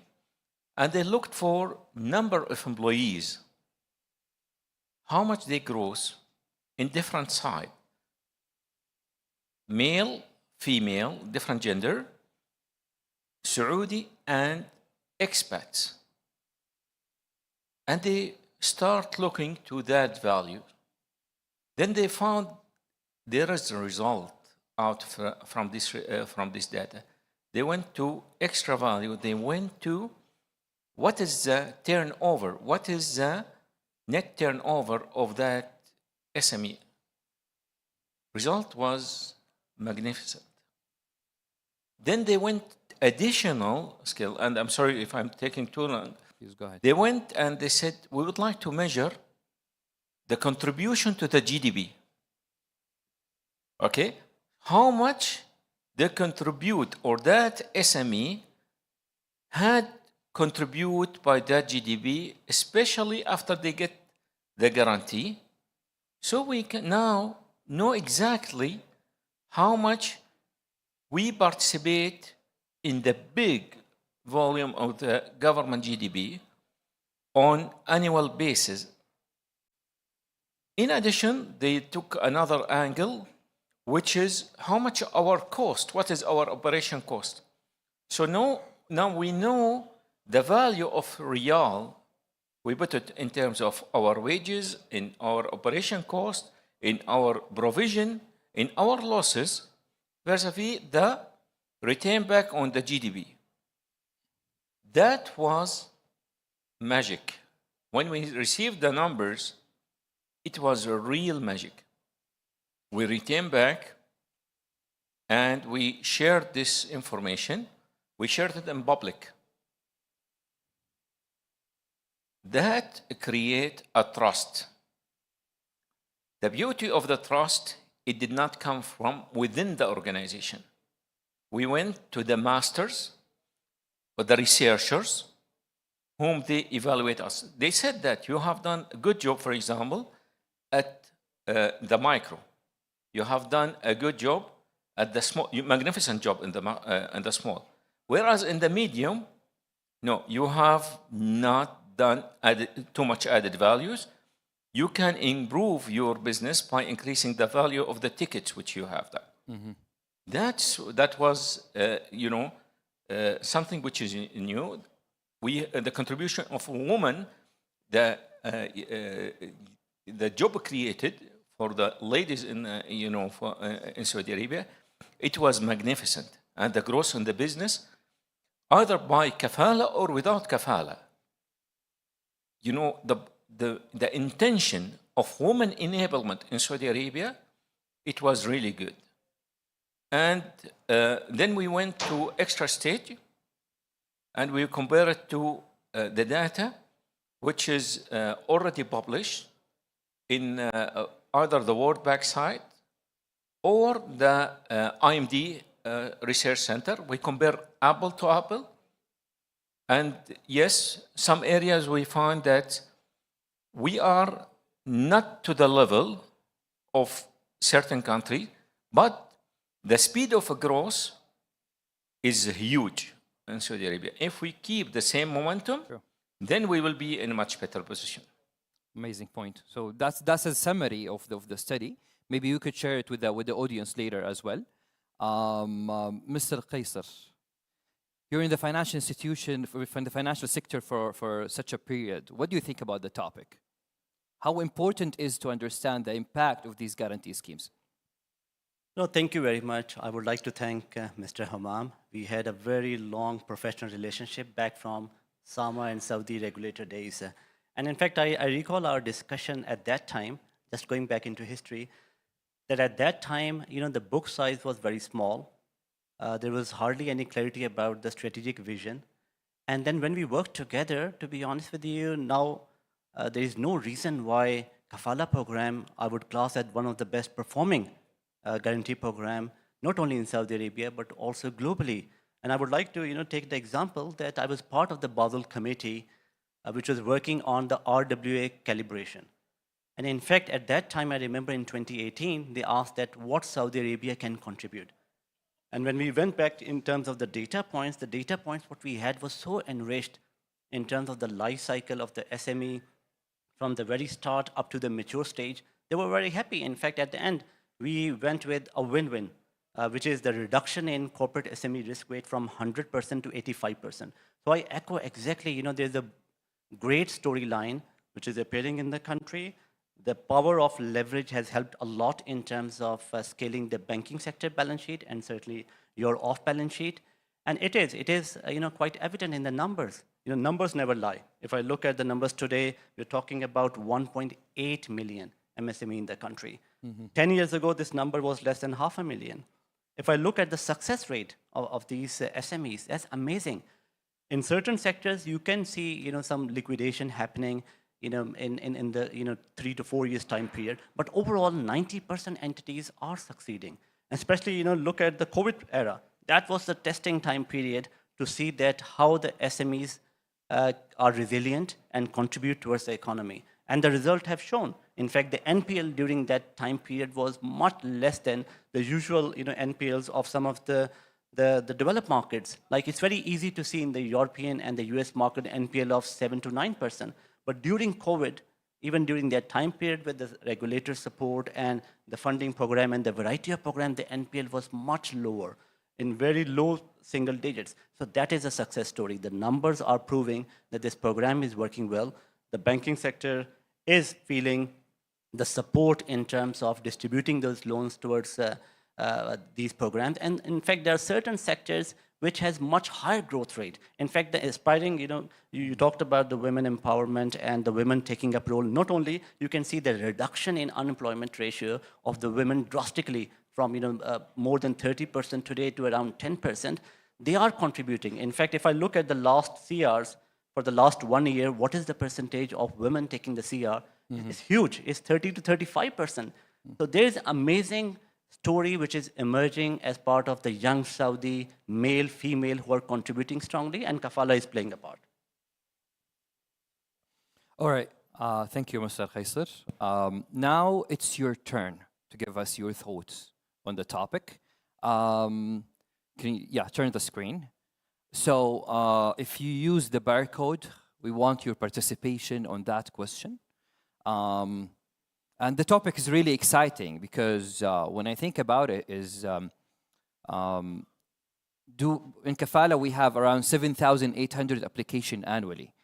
We think it's too much, but when we go to India, for example, we see no, the amount of applications are more aggressive than ours. But if we look at it from a perspective of financing or the value of the guarantee, you'll find, for example, no, in Saudi is much higher. So finding the standard for standard framework for all of us to understand how efficient and how efficient that guarantee is processing is very important. So if you please participate with us, you can just take the barcode and answer that question, and we will be commenting. The answer will be on the screen, and we will be discussing your point of view. Let's give it 3 minutes to receive answers, if you want. Just to highlight, what's next, after the first research. That was the first research. We thought that just to improve and strip more information to our business, we did not only count on a single research center. So we cooperated with international research center, whom they are working with us. Thunderbird is one of them, where we welcomed, their students and to come on board and do research center. We welcomed some researchers from Tunisia to do papers about kafala, about the Islamic kafalas. Dr. Najla, I know that you are interested about this subject. I will share with you the doctorate also, which is doctorate research, which is done on that part. And now we are doing a second version with KFABM to share the input, especially in the alternative data impacts on the SME side. Mr. Khaisar, we have received some thoughts. If, of course, any of the participants, if they want to explore more their ideas, have the mic with them to vocal the idea, we'll be happy to hear from you as well. Any comments? Yeah, absolutely. I think I like the comment about having a structured approach because, the stability in terms of following approach really helps. If you keep on changing the methodology, then certainly, the results are not, easy to compare and contrast. And similarly, at the country level, we have Vision 2030. So there's a lot of elements that link together as part of following that structured approach. So that's great. High quality data, amazing. Yeah, this is without any doubt. Yeah. Garbage in, garbage out. The quality of data has to be robust so you can do, the comparison. Establishing catalog for standardization core. I believe this is a core. It is again, it talks about, data, which is quality of the data. So we need to ensure that we have a quality of the data. And that's one of the things which we are aiming to. So that, for example, CIMA, I'm so proud of CIMA, 99.8% is accuracy rate. We are aiming to compete with them now in terms of the total required unified indicator, clear collection of guidelines and transparent scoring criteria. Yeah, that's, by the way, this is one of the new approach. Yesterday you heard about Kafala, how we are recognizing the best winners. One of the new idea is the best winner in terms of quality of the data. They are providing us on a monthly basis. So the best financing that provide us the best information, we will incentivize them. Okay. ESG. ESG. Oh, interesting. Yes, it is part of the new approach now for the guarantee program. The Egyptian and the Moroccan program, they have done a wonderful story about ESG. I cannot speak about that one. Each country ESG, especially the OECD, they have put the 16 or 17 pillars, which is countries to country variance. This is the new era of the guarantee program. It's not only for Kafala. What is the impact in terms of the green? What is the impact of woman enablement, taking from poverty, all the 16 pillars or 17 pillars, we need to clean water. This is the new things which we will see in the guarantee part. Abu Umar, I would love to hear from one of the comments we receive is we can build a standardized framework by agreeing on a core set of measurable impact indicators aligned with SDG, Sustainable Development Goal, and ESG principles. It should be co-developed by regulators, DFIs, and financial institutions to ensure credibility. Who write that? I'm sorry, I'm just curious. I mean, it's a great, please, if you can share the mic with Kaukab. Ms. Kaukab, welcome to Riyadh. We'll happy to have you. Please. Thank you very much. Tell us more about it. So I come from a banking sector, and therefore there's been a lot of emphasis on ESG lately, on the fact that the core fundamentals are not always very aligned and transparent, right? And this is where the key fundamental is when it comes to measurement. We can't really, you kindly mentioned apple to apples a while ago. And unless you've got a fundamental basis for comparison, you struggle with both of that. And then you need to embed any key emerging issues. And, you've highlighted ESG, and a couple of other colleagues have highlighted that as well. And I think keeping that in mind, that could be a good starting point from a framework perspective. Brilliant. Ms. Kaukab, can I elaborate on this one? Please do, please. Yes. Do we have bankers over here? Probably me. Maybe that's why I talk. I would ask this question yesterday, probably. We have a lot of bankers with us. Now, bankers, they deal with numbers, and they understand financial statement. I am coming from banking, and a lot of us coming from the banking sector, we understand financial statement. We don't understand, and it is not in our interest, for example, what is the impact on the green or the carbon, or the impacts in terms of the labor or woman enablement. Mm-hmm. These are areas which is not in our interest. And if you ask normally, CEO of a bank, it is not in his top 10 priorities. No, this is the norm. I know the European, they enhance their model and started to be a part of the inquiry when you request a loan, even for micro or small loan. For here, it's not yet. Now, the guarantee program, it can play a major role.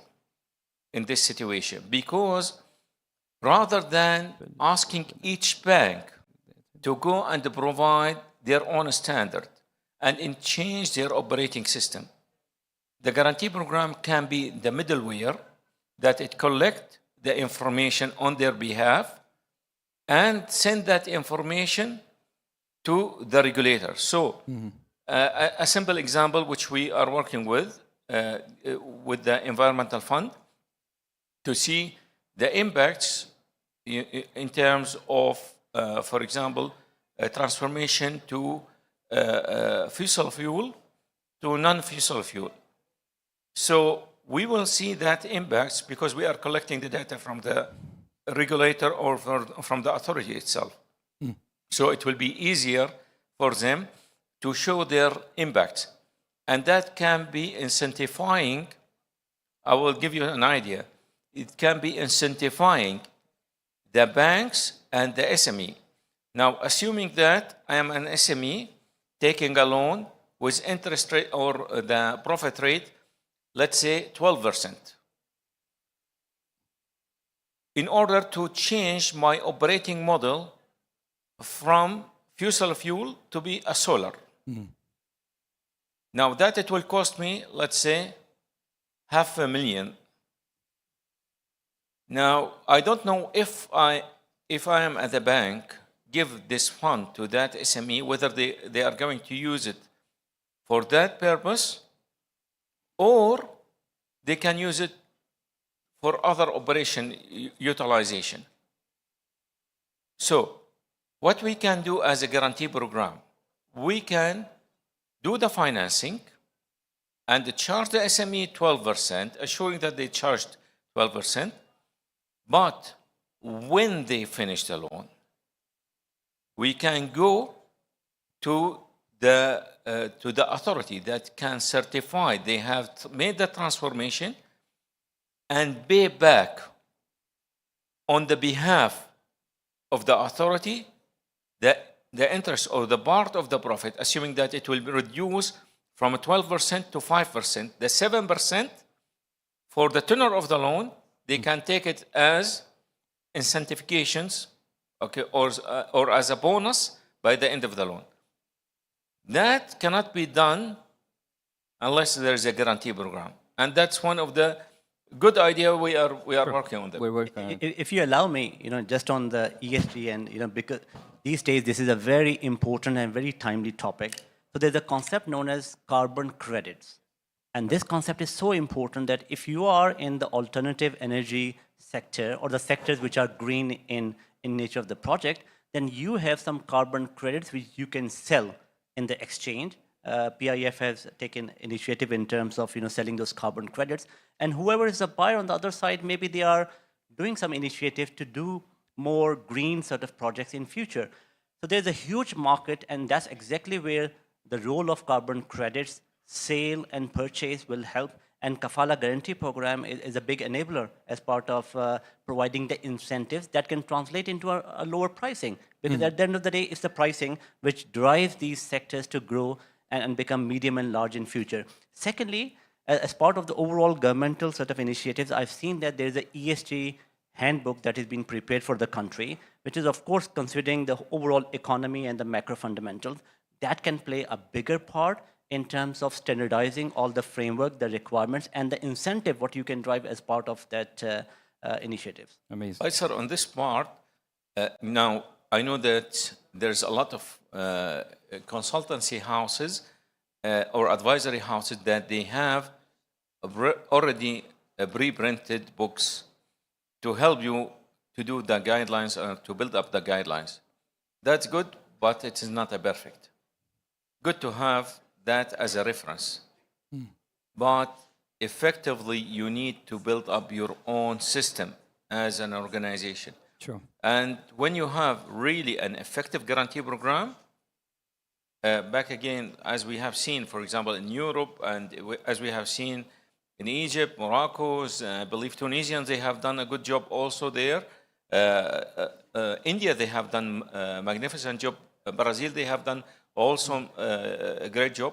If we have such a model, I believe that it will expedite the transformation process. Amazing, amazing. Yes, we have received such a great insights. One of them, for example, should be simple, scalable, and aligned with existing business data to ensure meaningful impact measurement without adding reporting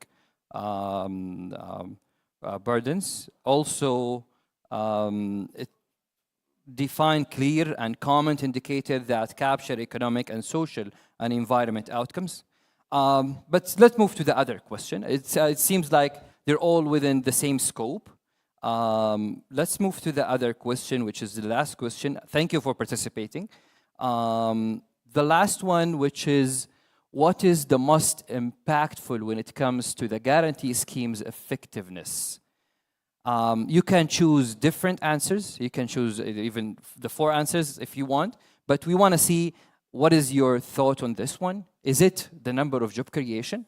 Or is it the SME market survived? Or the export output added? Or the multiplier effect of the guarantee is really important or not? So let's see and discuss. If anyone wants to participate and share their thoughts as well, they're welcome. Probably you need to explain number 4. It's number, yeah. So all the guarantee schemes, they do multiplier. And in Kafala, our multiplier is 10.7.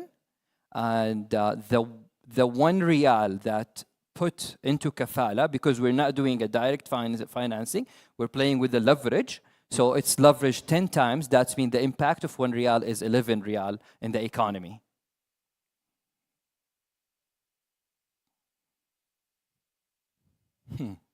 Interesting. Thought, Mr. Qaisar? Absolutely. No, amazing response, to be honest. It's quite aligned with what I was thinking. SME market survived. Absolutely. Because the growth is very paramount for any micro entity to become small, small to medium, medium to large, and their survival. And we have seen during COVID that how resilient the market was, and this number is growing. So in fact, overall, all of these elements are equally important. It's the weightage, that how much weightage you're going to give. Multiplier effect, exactly, I always say in the banking world, why the banking makes such huge profit? Because of leverage. Because you have a small capital, whatever capital it is, and that you have a leverage of 5 to 10 times. And that's exactly where Kafala is playing an important role in terms of expanding the exposures. Job creation, very, very important. I think at the overall top level, at the macro level, yes, the job creation, that how many jobs are created, but what level of jobs which are created, that's a critical question, that, what value addition they are adding. Export, so far, Saudi economy, of course, large corporates have a lot of export oriented, so your response is absolutely fine, because domestically, if I analyze these SMEs, majority are domestically oriented exposures and the business. But in future, as the country is opening up for investment in MENA region, wider region, certainly this number is going to grow. When you become large enough, then you focus on diversification in export markets. Thank you, Sir. I will challenge that one if you don't mind. As we say, devil in the details. Okay. Now, if we talk about SME market size, now, if you speak about the banks, they can do it easily. Instead of financing micros, they can go for the medium and give big ticket values there, whereas the micro, they are in needs and they higher risk.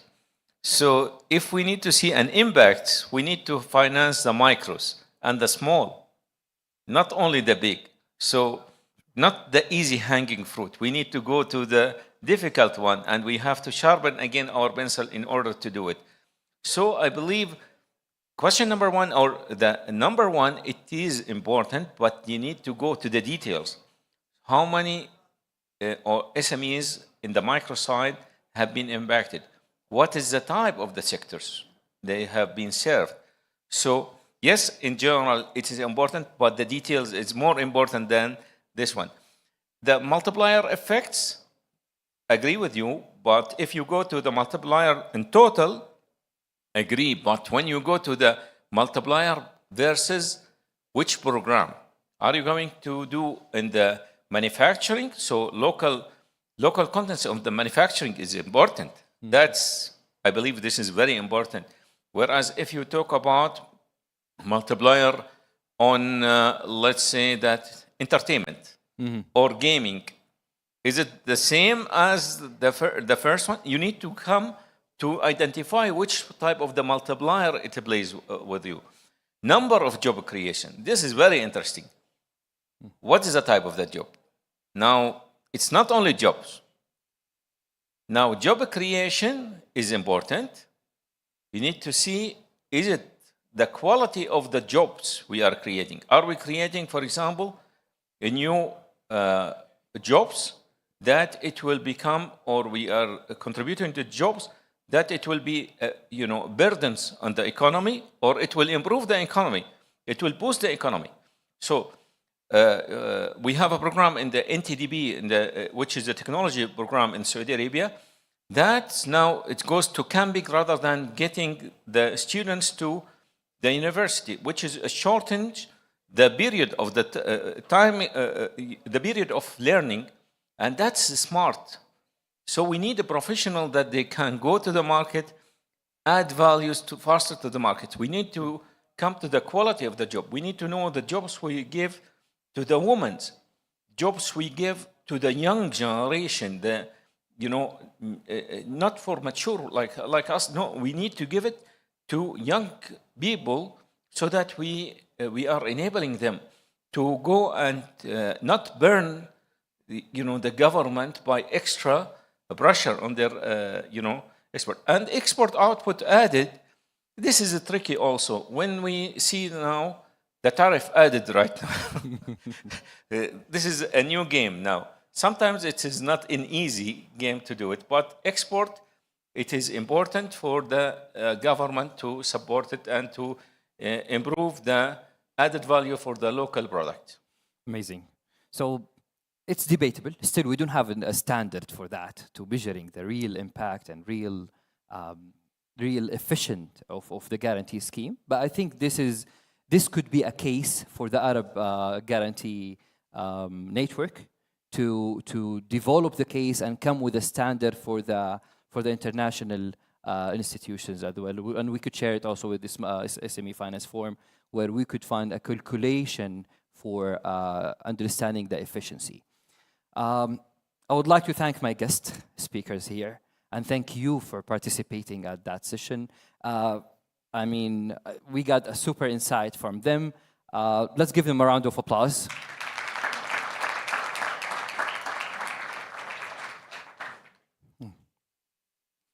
شكرا يا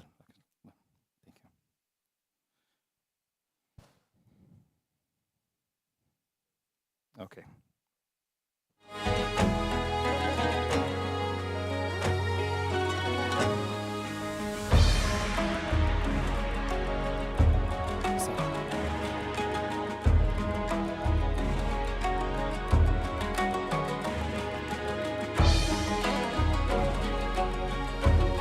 Okay, is it working?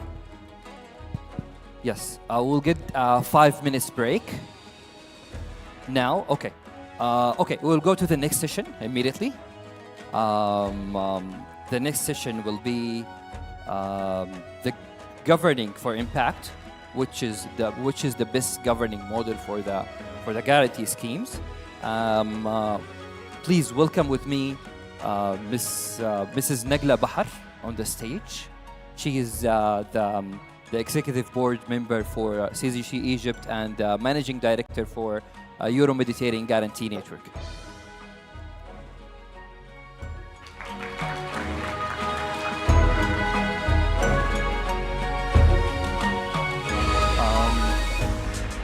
I think so. We're just waiting for the background. The other side. Okay. Welcome also to Mrs. Isimini. She is the CEO for the Greek Development Bank. Welcome. Also, let's welcome the moderator, Mr. Fikri Yunus, ex-Kafala, and we're honored to have you here at us.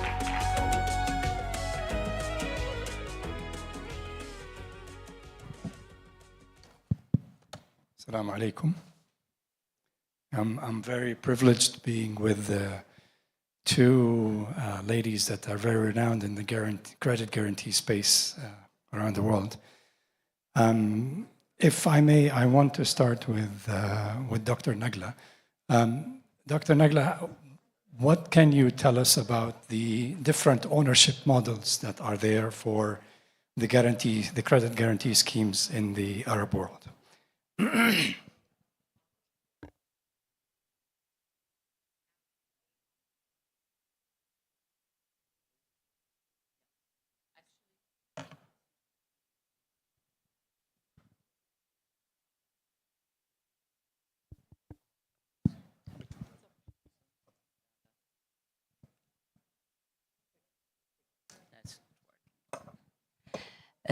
Firstly, thank you very much, actually, Mr. Fikri. You know, it's great to be together, you know, and considering the topic, and it is complementing what we were talking about actually earlier.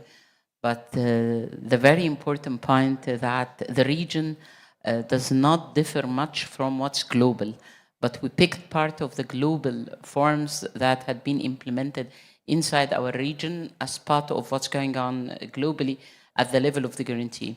And we're not going to reinvent it, you know, because we came maybe sometimes later than others who started earlier than us, like in Japan or others, you know, and there are more advanced market.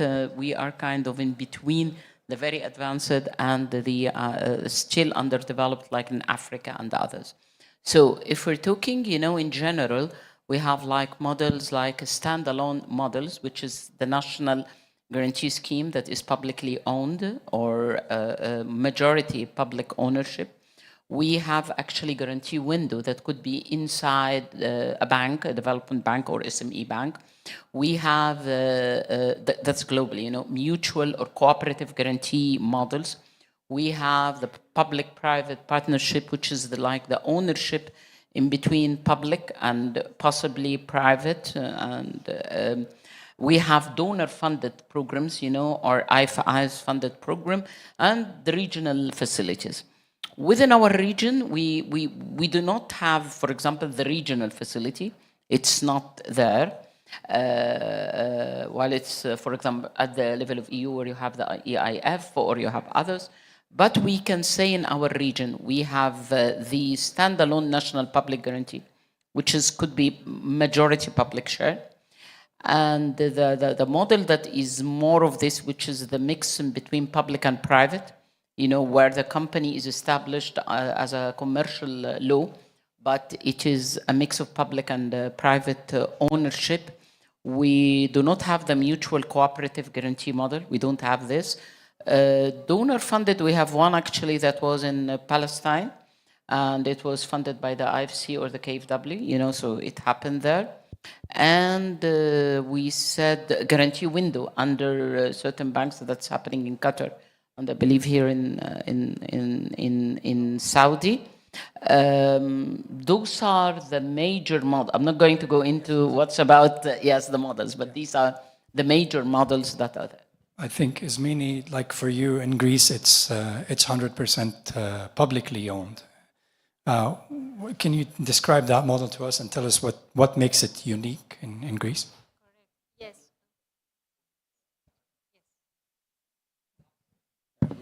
So yes, at the Hellenic Development Bank, we have a model where, at least in the last few years, we strive to have something that I would describe as a publicly owned but run as a private company. So for us, that's really what we are aiming to do.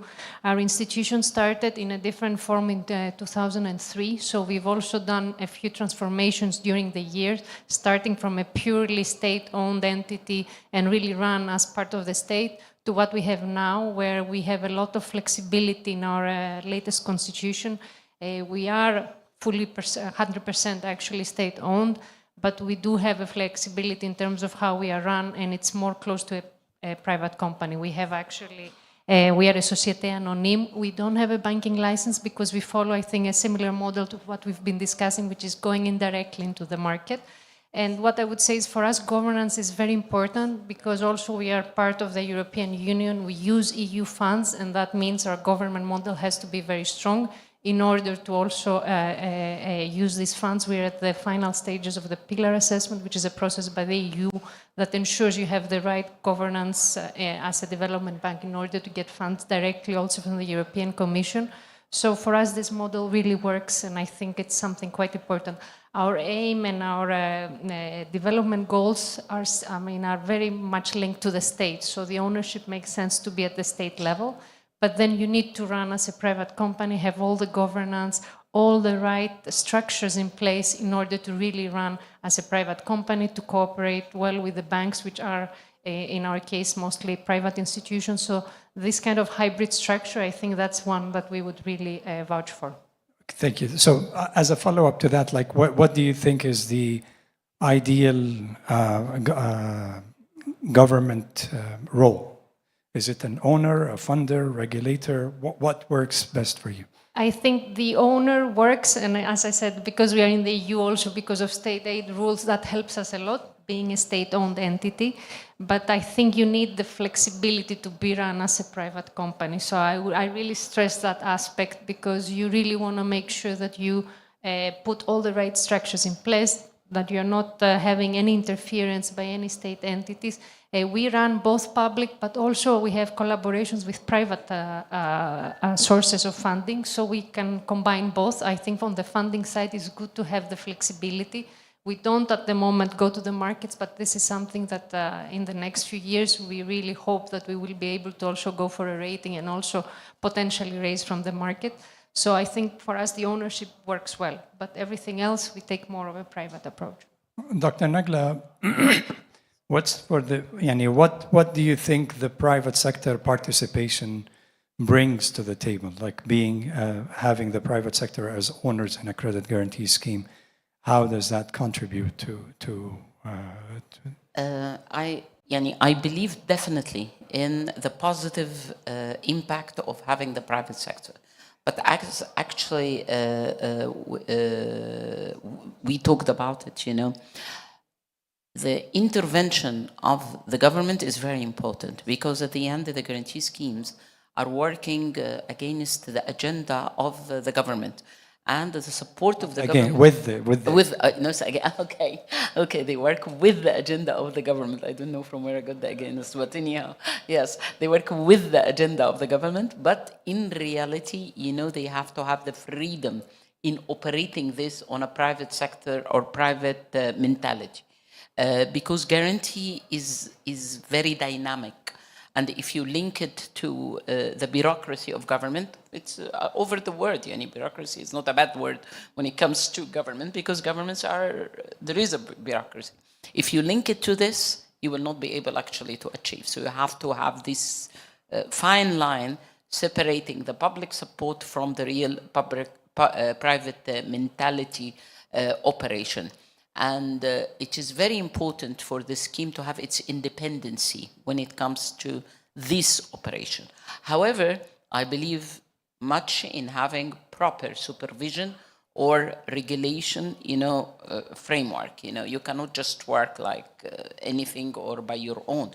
So there must be this frame of regulation or supervision rules. But the private actually is important, and this had been emphasized through the World Bank with different experts globally. Actually, we worked on putting what we call it the standards or the operational standards of the guarantee schemes, and we came with the 16 standard. Yes, among those standards, number one actually was the government support. But when you go across down the other standards, you will see that these standards are talking about private base and the private operation and all of this. And it changes, so the private sector, it changes the behavior for credit origination and recovery and all of that.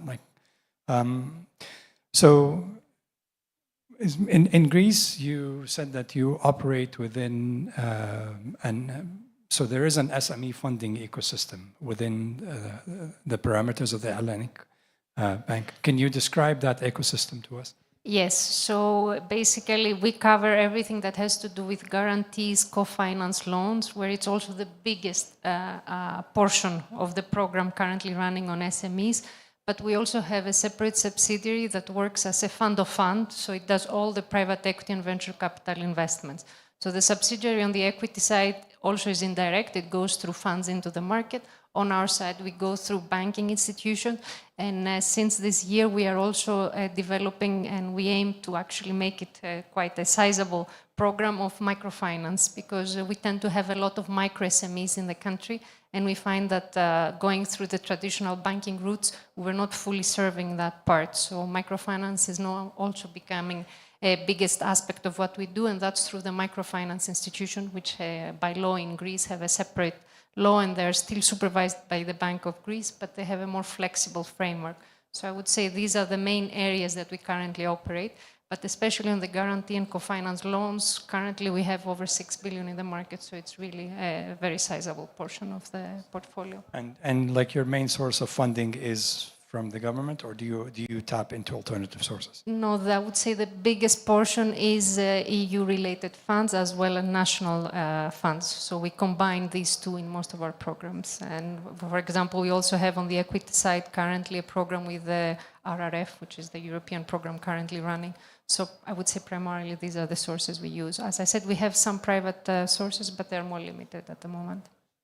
Dr. Nagla, in terms of like tapping into securitization of the portfolio, or like tapping into getting credit rating in order to be able to raise funds from lenders, is that common? Have we seen this in the region? We haven't seen it actually clearly, but it's definitely coming, and it is on the table, because it's not always the case actually. And look at our region. There are some governments that can still support, because they are having proper financial resources, you know, that they can cover the source of finance for the guarantee arm.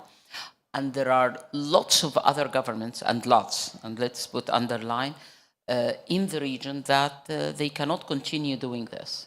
And in the absence of this, what could be the source of finance that these schemes could target? It's either to target the IFIs, the international financial institutions, which is a very, very valid line. But again, there is a crunch in cash actually within most of those IFIs. And what we are seeing in the market now is the application of different layers of guarantee. And in reality, you will find less cash involved, but you will find guarantee of guarantee.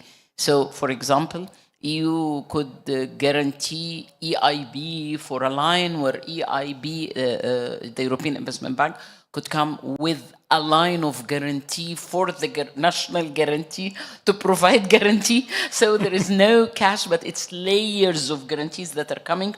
It's a bit scary, but considering that who is involved, they are all reputable institutions, so we're not going to go to the crisis of 2008. Hopefully. Yes, no. So actually it is really big institutions and others. So in the absence of the government and limitation at the level of the IFIs, guarantee schemes should look for other forms of finance, you know. So these forms of finance could be left of what? Getting loans, subordinated loans definitely, because you need to create a portfolio. So you are limited again to subordinated loans. And look at the SOFR plus, the cost is very high. So coming to the capital market, and bond and securitization could be another alternative where you can securitize part of your portfolio, good portfolio, or I don't know, bad portfolio at a certain level, so you can secure certain funds. But it needs to be properly structured. It's not prevented. Nothing in the laws or regulations that are preventing this, but it needs to be properly structured and properly enabled, you know, from at the level of the capital market and at the level of supervisor or regulator to allow for this. For example, this started in Egypt, but not at the level of the guarantee. Started, for example, at the MFIs, the microfinance institutions, as part actually of securing funds, they did, it happened, securitized part of the good portfolios to the banks, so they could get enough cash to enable their growth or whatever. Definitely at the level of guarantee, it's a more complicated because you're talking about upcoming risk. It's really, your portfolio is still falling within the expected credit loss part, so it needs an in-depth analysis. So you're selling something that's not concrete, yes. So Ismini, how do you what is the, do you have a sovereign guarantee model in Greece, and how does that affect your pricing? No, at the moment we don't have an explicit guarantee from the state, but given that we're 100% state-owned, in a way there is a very kind of limited implicit one, but we don't have an explicit one. Because we are at the moment, most of the programs we work with are cash-based, so we do have the cash at the central bank, and so we don't need to actually use a guarantee from the state. But it's something that we do expect in the next few years to be using more and more, because there is a clear, I think you also mentioned it, at the EU level, they're using more and more these guarantees, so it's pushing us towards a different model, but we're not yet there, so we're currently more on a cash basis we work for. Mu'tasim, how much time do we still have? We're good? So how much? 5 minutes? Okay. Okay, I think, today we know that, what would you think, if you were going to give advice for somebody who is designing a credit guarantee scheme today, what advice would you give them in terms of the structure that they should adopt, in terms of autonomous or non-autonomous, and in terms of public and private sector participation? For me, actually, we'll go into, again, the best practices, and if we're talking about specifically our region, because we're not going to go out of this. Definitely a standalone. I talk about a standalone national guarantee. This standalone could have different definition. Is it a real standalone under whatever? But it should be a standalone, clear structure. Clear shareholding structure, and where highly recommended mix between public and private, fine, and strong quasi-regulatory or supervision, because I don't want to stress the point of regulations, because if we talk regulations, what is the regulating body? So each country could talk about that, and there is a debate. From my point of view, actually, if I say central banks, because at the end, the majority of the portfolios of the guarantee scheme is working with the banks.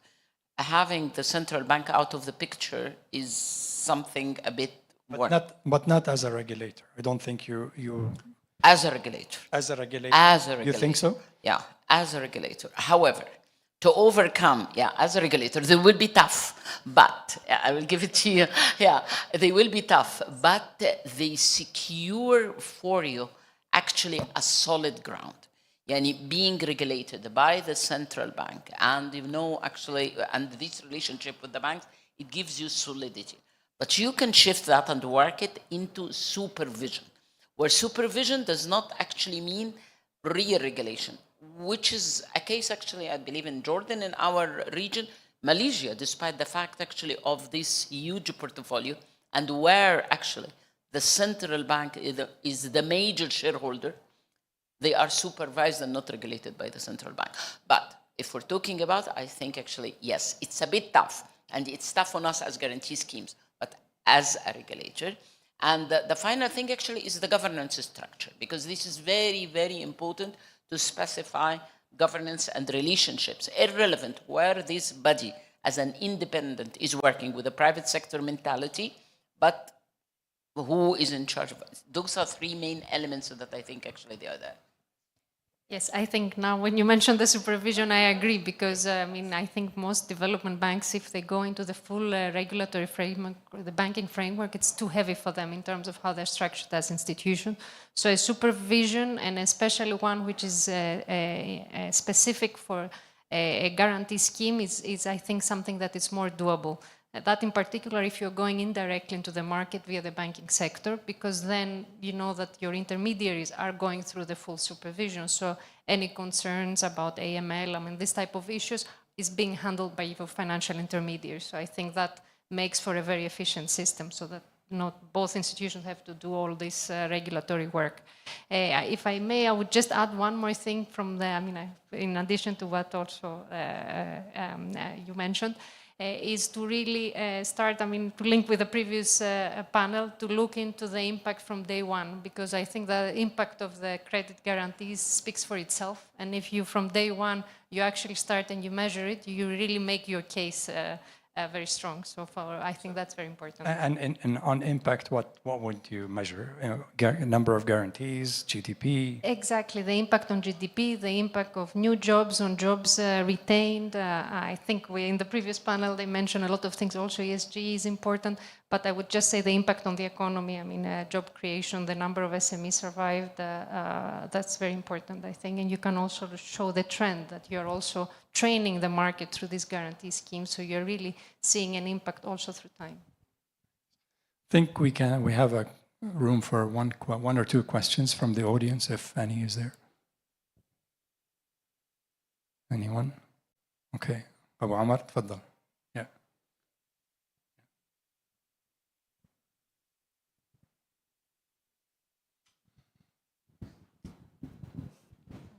I think they're bringing the microphone.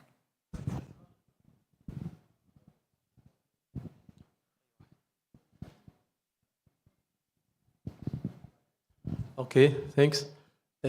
When you talk about private sector as a shareholder, what do you mean by private?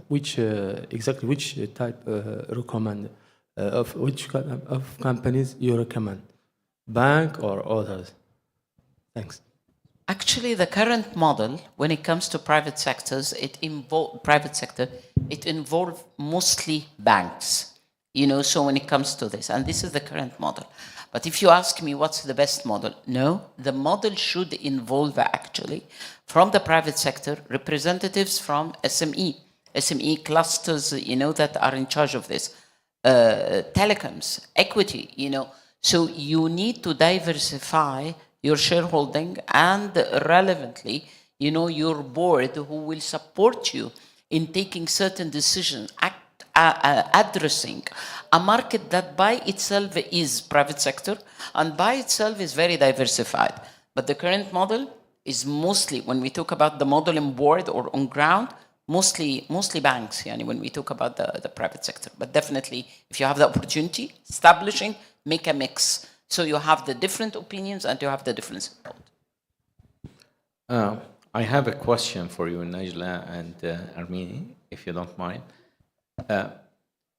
In the models which you have specified that we can have standalone or part of the banks or any other model, hybrid models listed, what is the, in your point of view, what is the corporate governance required in terms of the board and in terms of the committees that they control the guarantee program so that we ensure sustainability of the guarantee program? You know that if we apply, you know, the policy of the government, probably they will be conservative a little bit. If we put it as a market, they will be so open. So how do you see or you visualize that corporate governors that it applies the balance? Sure, for us this is key, and that's why it was very important that we were converted into a Société Anonyme, so we follow the law for private companies. So in terms of our corporate governance, we have the General Assembly where the shareholder takes decisions, but then we have our board of directors with an audit committee, with a selection committee, we have a risk committee, so we are following everything that a private company would do with a very good level of independence. So we find that it's very important as a model, and we really follow whatever a private company would do. Within the models that we're talking about, and definitely each model has a different corporate governance that we're talking in. So if it is actually, and still, if we're talking about majority shareholding from the government at the level of the shareholding, where the, I'm talking the best, I'm not talking what's, yeah, where actually the board is not a mirror of the shareholding structure, this is definitely best. Because yes, you set it at the high level, but when you come to the board, you have the diversity. And what I said, diversity, what I talked about of private sector involvement, public, they should be, you know, we should have like, but percentages. So decision-making exercise should be actually reflecting what is needed in the market and not dominated by a certain body or agenda, which it's okay, we achieve the agenda of the government, but at the same time we have to be free on how to implement it through actually this diversification of the board, so we have this kind of involvement, and at the same time, you know, different committees in board, as you mentioned, and even, you know, we had debates about the committees at a certain time, because if you look at it, for example, according to the law of the banks or regulations, you know, it is the audit committee, the risk committee, and I think the HR or whatever committee, and then you have the governance committees, and they are all actually, if you look at their form, it's non-executives, you know, non-executive presentation. And there was the debate about the risk committee, because this actually will reflect the nature of the guarantee, because risk is a core business of us. So you cannot actually expect a committee even from the board that is a non-executive fully when you need to take decisions that are daily. So, and this debate actually, we had to make the difference between how banks are working and how the guarantee are working, where your risk committee is basically and mostly should be, for example, executive. You know, but anyhow, you know, we did not win this debate yet with the central bank, but inshallah we will later. But this is kind of. Thank you very much. It's, I think it's been very insightful, and I thank you for listening.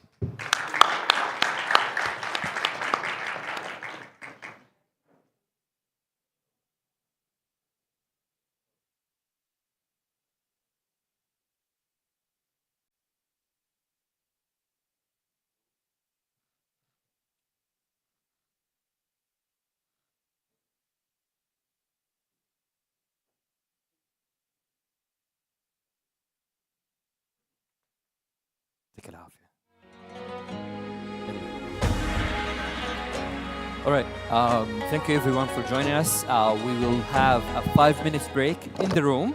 We will watch a successful story from one of the Kafala beneficiaries, and then we will continue our program with the last session.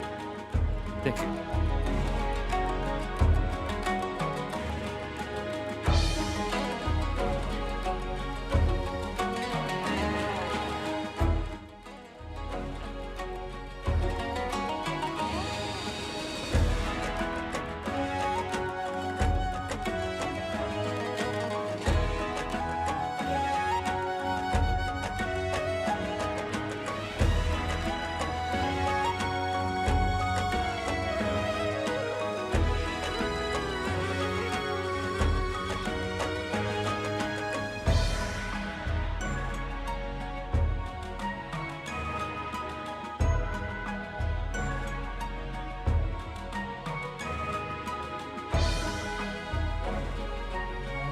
Check 1, 2. Hey, 1, 2. Hey, 1.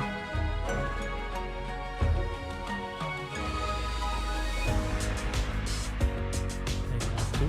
Check 1, 2.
quality check.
Ladies and gentlemen, thank you for being here.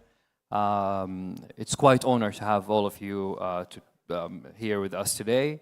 Let's move to the last discussion session today, last panel with us. The subject is around the IFRS 9 and their impact on the guarantee programs. First, let me introduce our guest. We have Mr. Ahmed Al Abdel Ali, our moderator. He is the risk advisor at Kafala. Welcome, Ahmed. Next, we have Mr. Qaisar Noor. Please welcome with us again. We're happy to have you today with us. Next, we have Miss Kawkab Quraishi. Welcome with us on the stage. Lastly, we have Miss Khulud Al-Akwa. Welcome with us again. Ms. Khulud from the Yemen Guarantee Program. We're glad that she's with us today. Yemen Guarantee Program is one of the most growing guarantee in our region. So we're happy to have them with us. Please, Ahmed.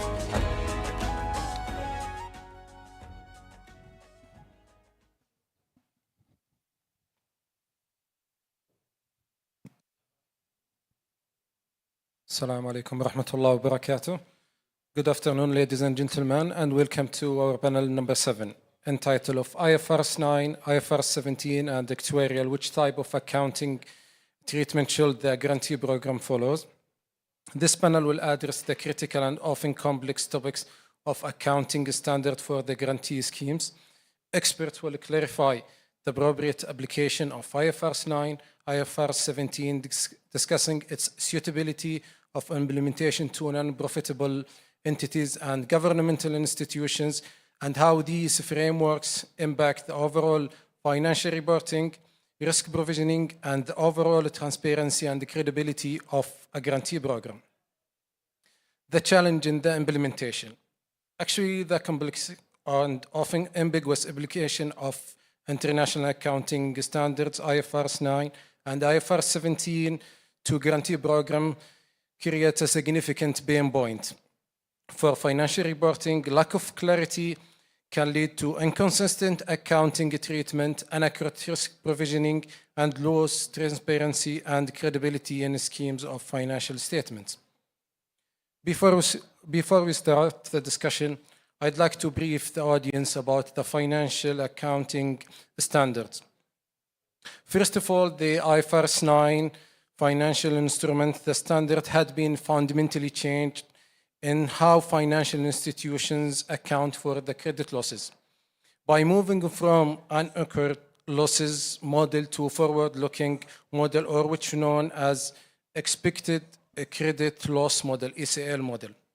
The ECL model incorporates the probability of default, which known as PD, loss given default, LGD, and exposure at default, EAD, allowing institutions to establish and recognize expected credit loss from day one. Assets are classified into stage 1, stage 2, stage 3 based on the deterioration of credit risk. Last, IFRS 9 links both risk management and accounting by requiring continuous credit monitoring, macroeconomic scenario modeling, and management overall lies. For the IFRS 17 insurance contract, the standard was replaced of IFRS 4 to establish a consistent, transparent measurement framework to ensure insurance liability across jurisdictions.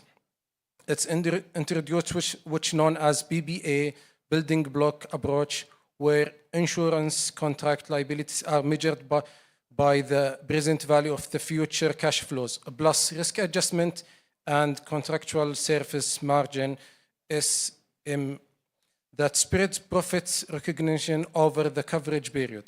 Secondly, the standard aligning concepts of discount, risk adjustment, and current fulfillment value, ensuring that insurance institutions reflect true economic performance. IFRS 9 derives a deeper integration between actuarial and finance and risk management, requiring insurance to upgrade data systems internal controls, and governance process. So let's introduce our speakers here.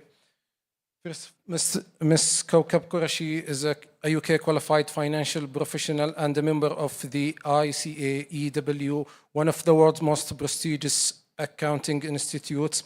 She has spent over 25 years in senior risk finance roles across the UK and the Middle East, advising leading bank on Basel reform, IFRS 9 and IFRS 17 implementation. Mr. Qaisar Noor, 2 decades of leadership experience across Saudi Arabia, the GCC, and the United Kingdom. He has served an extensive Director of Financial Services at NEOM, CEO Advisor at Riyadh Bank, Vision Bank, and the Central Bank of Saudi, SAMA. Mr. Qaisar has worked extensively on regulatory framework, Basel reform, Basel III, and IFRS 9/17 implementation. Ms. Khulud Al-Akwa from Yemenian Loan Guarantee Program. She is a result-driven risk management and a risk officer with an experience more than 5 years, with an experience in charge of risk monitoring, risk assessment, and risk modeling and provision calculation. So just to start at the beginning, what are the specific challenges of applying IFRS 9 to the risk provisioning and impairment of a portfolio guaranteed loans? Ms. Khulud, what's your opinion about it? Assalamu alaikum, everyone. First of all, I would like to apologize for my voice. I've been having a sore throat recently and tried everything to cure it, but didn't work. So first, I'm honored to be here with such esteemed professionals from certain financial sectors and all over the world. And starting the answer, so applying IFRS 9 to our unique business model, which mixes the characteristics of financial companies and insurance companies, is truly a challenge. Sorry. Because sometimes IFRS 9's principles clash with our operational reality. So let's start at the very beginning.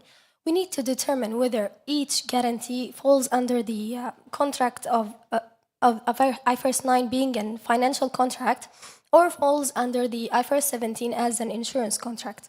Now, getting this foundation correct is critical because one wrong classification can affect the whole accounting treatment.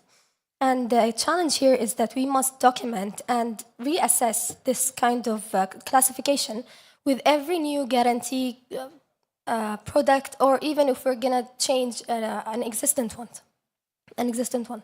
Now, going to the heart of the challenge, it is the ECL model, or what's called the expected credit loss model. It's the core of the IFRS 9, and getting the components of it, which are the probability of default, loss given default, and the exposure at default, getting them correct or according to the principle exactly is truly a challenge. Now, for the probability of default, we have stages. Stage 1 uses a 12-month PD, and while stages 2 and 3 require a lifetime PD. IFRS 9 demands that we blend historical experience with current conditions and forward-looking information.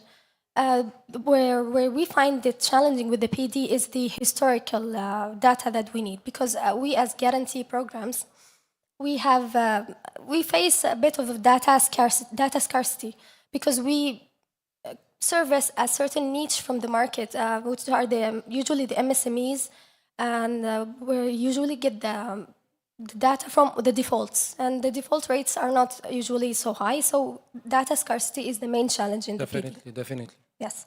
So for the loss given default, it is when a loan defaults, we estimate our final cost after paying out the guarantee.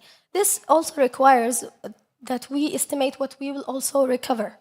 Now, this is the challenge. Estimating the recovery rates is kind of impossible because there is no certain trend for recoveries. Recoveries are affected by macroeconomics or even the behavior of the lender, the borrowers themselves. Yes.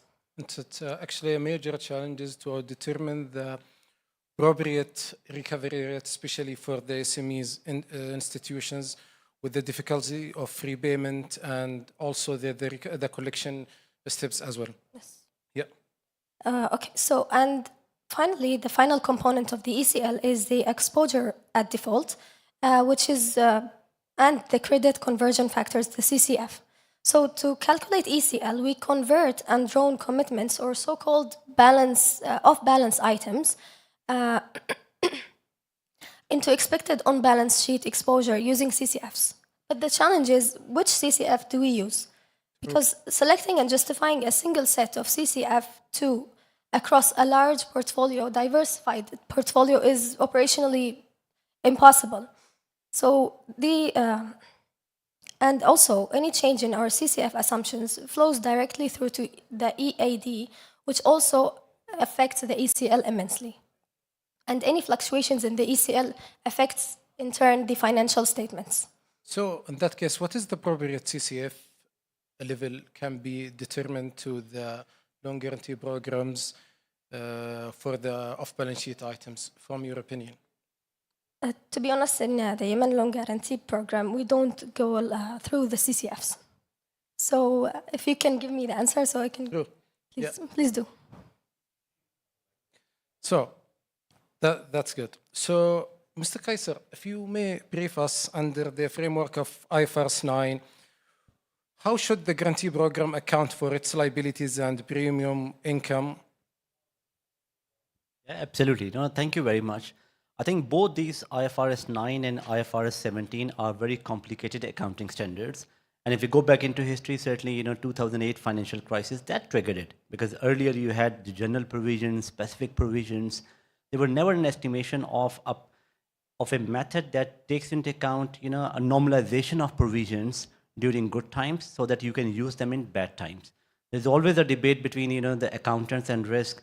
And this time I was happy that the chartered accountants and the IFAC, they went for adopting the Basel way of determining the risk, which is, the PDs and the LGDs and all the exposure methodologies which she mentioned. Now, coming back to IFRS 17, IFRS 17 is meant for the insurance companies. But certainly here in the guarantee, there's an activity which is the significant insurance risk for the credit part, which the organization is taking. So similar to any accounting standard, you have, you start with that how you initially recognize, how do you measure, how do you classify, what sort of criteria do you use in terms of liability recognition and the disclosure part. So if I split that into those 3 and 4 types, then pretty much the first type is that you measure where there is actuarial estimation of the pattern of the guarantee that is going to be called as part of the risk. That's one. Secondly, you need to look at the cash flows. The cash flows is a very good indicator in terms of determining the behavior of the contract over the time period. Not only you discount them, you take into account the actuarial estimations. And then based on those estimations, then you also determine that how do you recognize the fee or the revenue over the time period. So we call them the contractual service margin, which is recognized as part of that life cycle of the guarantee. And lastly, not the least, is the claims, that how do you account for the incurred claims? You recognize the liability based on the actuarial estimations, and then you expense out that liability when it is recognized. So in overall, just to summarize, not only IFRS 9 and 17 are helping in terms of the recognition, it's a choice. It's a hybrid choice. You have to make contract by contract or depending on the materiality that serve. Certainly in the context of kafala, there's a social purpose which is attached to it.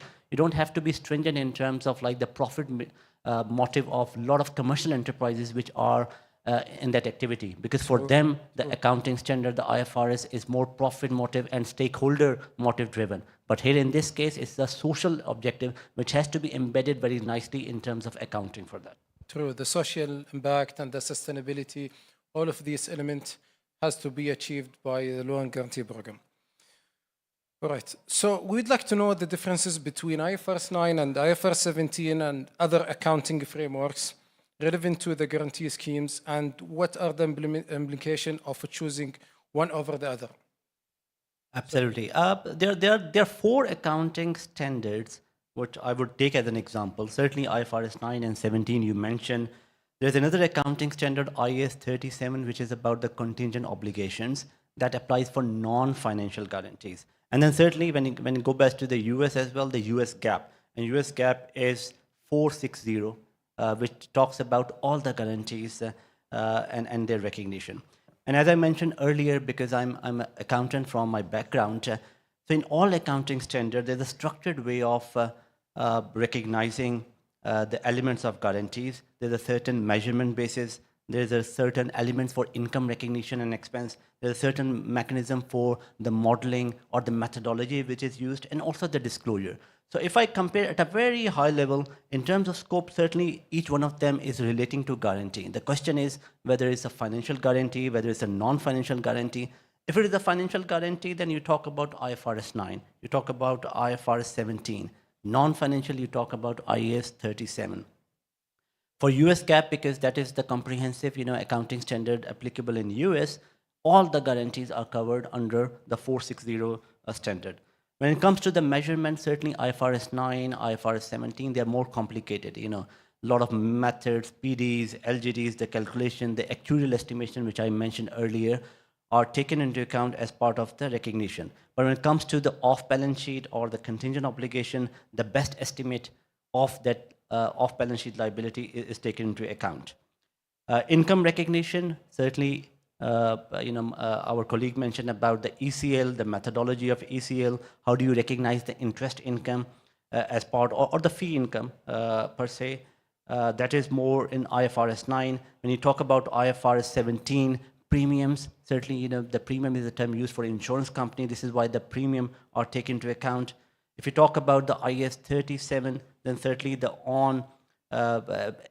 event, what is the nature of the event, what is the trigger that is mitigating the event, that has to be reflected. Risk modeling, all of these standards are complicated apart from IAS 37, where you can follow a simplified approach.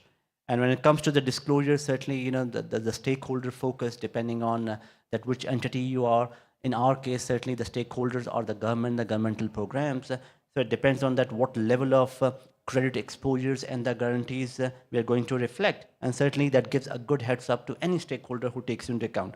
So overall, I think a combination of both IAS, IFRS 17, IFRS 9 is better, because certainly there are benefits of IFRS 17 in terms of actuarial estimation that helps. And certainly for IFRS 9, you are planning in advance in terms of the creation of those provisions and the mitigation of risk over the life cycle. So thank you for this information. And I would like to know now, Mr. Kaiser, you added up to our list IFRS 9 and IFRS 17 and the actuarial value, a couple of accounting standards. So now for the governmental institutions, if we take an example, the Ministry of Finance, what is the optimal treatment on disclosure standard for their provisioning? Absolutely. But when we talk about the ministries or the government internationally, as an example, they always have public accounting standards, which certainly is a better version. It's not IFRS. It's better than the previous, the accounting standards. But somewhere in the middle where you have to look into that what are the stakeholders and who are the users. And that is, the IPSAS accounting standard, which is adopted by the ministries and a lot of international bodies as well. So considering that in mind, the choice is up to you that what is your stakeholder management, who are your stakeholders, secondly, what level of detail and complexity you would like to go into, and certainly if it is helping as part of the hybrid approach internally, as part of your risk assessment, KPIs, that will be really helpful to determine and use them for disclosures. Lovely standard, hybrid approach. So, from your point of view, Ms. Kaukab, what are the best practices in terms of adopting and ensure the loan guarantee programs can achieve both transparency in order to compliance with the international standards and meet its goals to support the community sustainability in the ecosystems and economic prosper? And if you may also enrich our background about the best practices, you give us like a benchmark of comparison between the loan guarantee programs, what they adopt and what they use for the provision calculation. Please. Great, thank you, Assalamualaikum everyone, and good afternoon to everyone. And I do thank Kafala for actually arranging these forums, supporting our SME sector. So I'm honoured to join that. Your question is very important because we don't just talk about IFRSs, but we talk about the best practices, and one thinks that there's no fundamental difference to it. There isn't, potentially, but it's on the application of it. So first, what I would like to do is talk in light of the IFRS, and then see what are the potential other options. Let me set the scene. You know, let's be honest, guarantee schemes sit on a very crucial crossroads. They're fundamentally not bank lenders, surely, and they're definitely not insurers, right? So that's, however, they play a fundamental part because they do enable risk sharing, particularly for the SME, and therefore they must earn the trust. The question is, how do you earn the trust? And it is actually built on credible information and the financial reporting. Now let's go back to what are the international best practices. International best practice shows that the guarantee schemes should adopt IFRS 9 as a default accounting framework for loan exposures. And you could also use, we've mentioned the word hybrid, and I'm going to repeat myself here, you could at the same time also use IFRS 17 only for products that truly resembles the insurance contracts. So we go back to the term of hybrid model. Now the question then you can ask is, yes, we want to use the hybrid model, but what are the best practices that we need to embed in order to use that hybrid model? The first one would potentially be you choose your accounting policy decisively and consistency. Why? Because you can't keep on choosing every year what you want to do. You want to be very, very consistent about what you want to do. Of course, yeah. So you choose IFRS 9 for financial guarantees, and you use IFRS 17 to those insurance related. Why is this important? It is very important because you want to make sure that the users of your financial statements can compare apple to apple, even if your portfolio uses different standards. One important thing I want to also mention is that you do also want to do this under one disclosure and a governance framework. We talked about corporate governance a little while ago. Let's go back to the governance framework as well. The second best practice that you want to embed is on the measurement and the modeling aspect to it. And why do I say that? Because you do want to build a robust modeling framework for IFRS 9 and IFRS 17. And what you want to do then is you want to make sure you validate your models annually. You want to make sure that you back test them against your assumptions. And you also want to make sure that they are independently reviewed annually. Right, as well, which is a best standard. I know some companies, especially SME, may not want to do that, but it's very important to do that. Why is it important to do that? Because this level of rigor actually turns your assumption from a black box to an auditor ready, which makes companies like Kafala very confident as well. The third best practice relates to transparency and the disclosures. Transparency is not just about providing data, but it's providing useful narrative on the data that people don't always understand. Yeah. You may want to disclose on the portfolio level. You want to disclose what your key assumptions are. You may want to sort of disclose a little bit about your sensitivity analysis, and you want to talk a little bit about the governance and how the oversight is actually structured.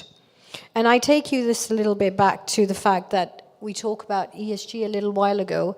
There's going to be far more emerging disclosures coming on, so you want to make sure that you align. This is definitely a particular challenge with the banking industry right now, where we are revamping and enhancing our disclosures into integrated ESG framework that is required by the MEP as well. The fourth best practice relates to the governance, data integrity, and the ecosystem alignment. You know, excellent financial reporting stands on strong governance. There should be a combined risk and a finance committee that oversee the implementation of these standards, that actually looks at the assumption and potentially improves them, and that also ensures and monitors the implementation. We then should be talking about early warning dashboards. That's fundamental. And in short, you must be compliant with all of these. What you're doing by actually having all of these is you produce credible numbers that link your risk processes and data governance into the financial reporting seamlessly, which gives you the dependence and the reliance that your numbers are credible. We've briefly talked about IFRS 9. We've also touched upon the public sector accounting, where we said it's not just about applying the IFRS 9, but you can choose to apply your public sector accounting at the same time. And find the suitable model and standards to apply for the loan guarantee program. Excellent. Absolutely. Be consistent, be transparent, be very clear, make sure your governance are there to ensure that whatever numbers we produce are actually used by our bankers, are actually used, they're robust, and they give a really good impression on the numbers and the credibility of the numbers that we produce. Definitely. Thank you so much for the brilliant ideas. Before we end this session, I know it's a quite interesting topic. So I would like to end our session by having two tasks. First of all, the question, I give the floor to all the audience to share their questions with the expertise. Also, I would like to listen and know from the attendance from different loan guarantee programs, what are the applications of the financial accounting standard at their loan guarantee programs. So let's start with the questions. Yes, please, Mr. Rahman. My sound, yeah, right. This is really an eye-opener session, and probably we have to do it in the early morning. It's really, it is really an eye-opener, so especially for the guarantee program, and it touched the heart of the guarantee program. Now, one of the principles of IFRS 9 is that when you take a provision, because by the end of the day, what you are describing is putting a provision, taking provision on behalf of the portfolio which you are guaranteeing it. Yeah. So you don't double count. So it is considered like a sovereign guarantee we are providing in the front of the banks and MBFI. Yeah. So to provide a professional values of the guarantee program or to the guarantee which we are giving, that means the banks should not take double counting of provision. Elsewise, the efficiency of the guarantee, it will not be there. Yeah. Do you agree on that one? Which is, I believe, this is very transparent and it will be a great added value. But the challenge, not only for Kafala, for most of guarantee program, except probably the Jordanian, which is they are public company, we don't disclose our financial statement. Yeah. So how we build the trust financially in the front of the banks and MBFI when we are giving this guarantee, except that we are guaranteeing. It must, I believe, come to a situation as a guarantee program, since we are giving our statement that we are guaranteeing these SMEs to disclose our financial statement in the front of MBFIs so that they believe us. Elsewise, we are not adding values that much. I believe this is a next challenge, and for not only for us as a guarantee program, to the government that allowing to disclose your guarantee values and your books, how they are trading. This is a question number one. Well, it's not an easy. Question number two, and this is probably, it's a bit technical. How do we prevent from financial principle the predicted fraud cases? Because banks or MBFI could shovel the risk from their books to you as a guarantee program. Now, and you know that this is values is considered to be disputed. Yeah. If kind you let of go, adverse selection. if you let it go, that means you are letting government money out of your book. So you have to be very precise to ensure that, yes, you stand on your front of the guarantee in case it is eligible losses. But if it is a fraud, the banks or MBFI should take the blame. So from financial, how you will handle it? Sorry, but I would love to hear your experience in this situation. Absolutely. No, amazing questions. In fact, the first one, this has always been a challenge, the double counting. And in fact, to the banks, that do they really consider that element of mitigation in their risk modeling and also in the IFRS 9 calculations?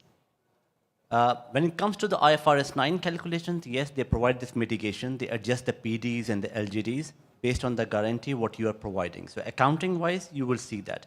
But unfortunately, on the risk side, when it comes to the, the regulatory rules of the Saudi Central Bank, for the Pillar 1 calculation purposes, they are very hard criteria. And I remember, Humam, we have a lot of discussions, and we debated, to be honest, to the Basel Committee as well. In fact, I presented that case to the Basel Committee saying that there is a mitigation which is happening.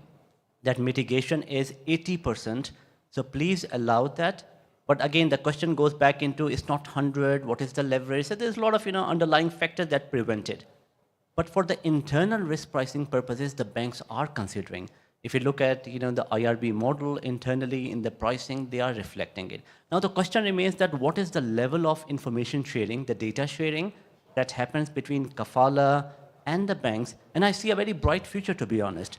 The way the future is heading towards open banking, open data, so if a lot of data is shared rather than in the public disclosure format, that will help.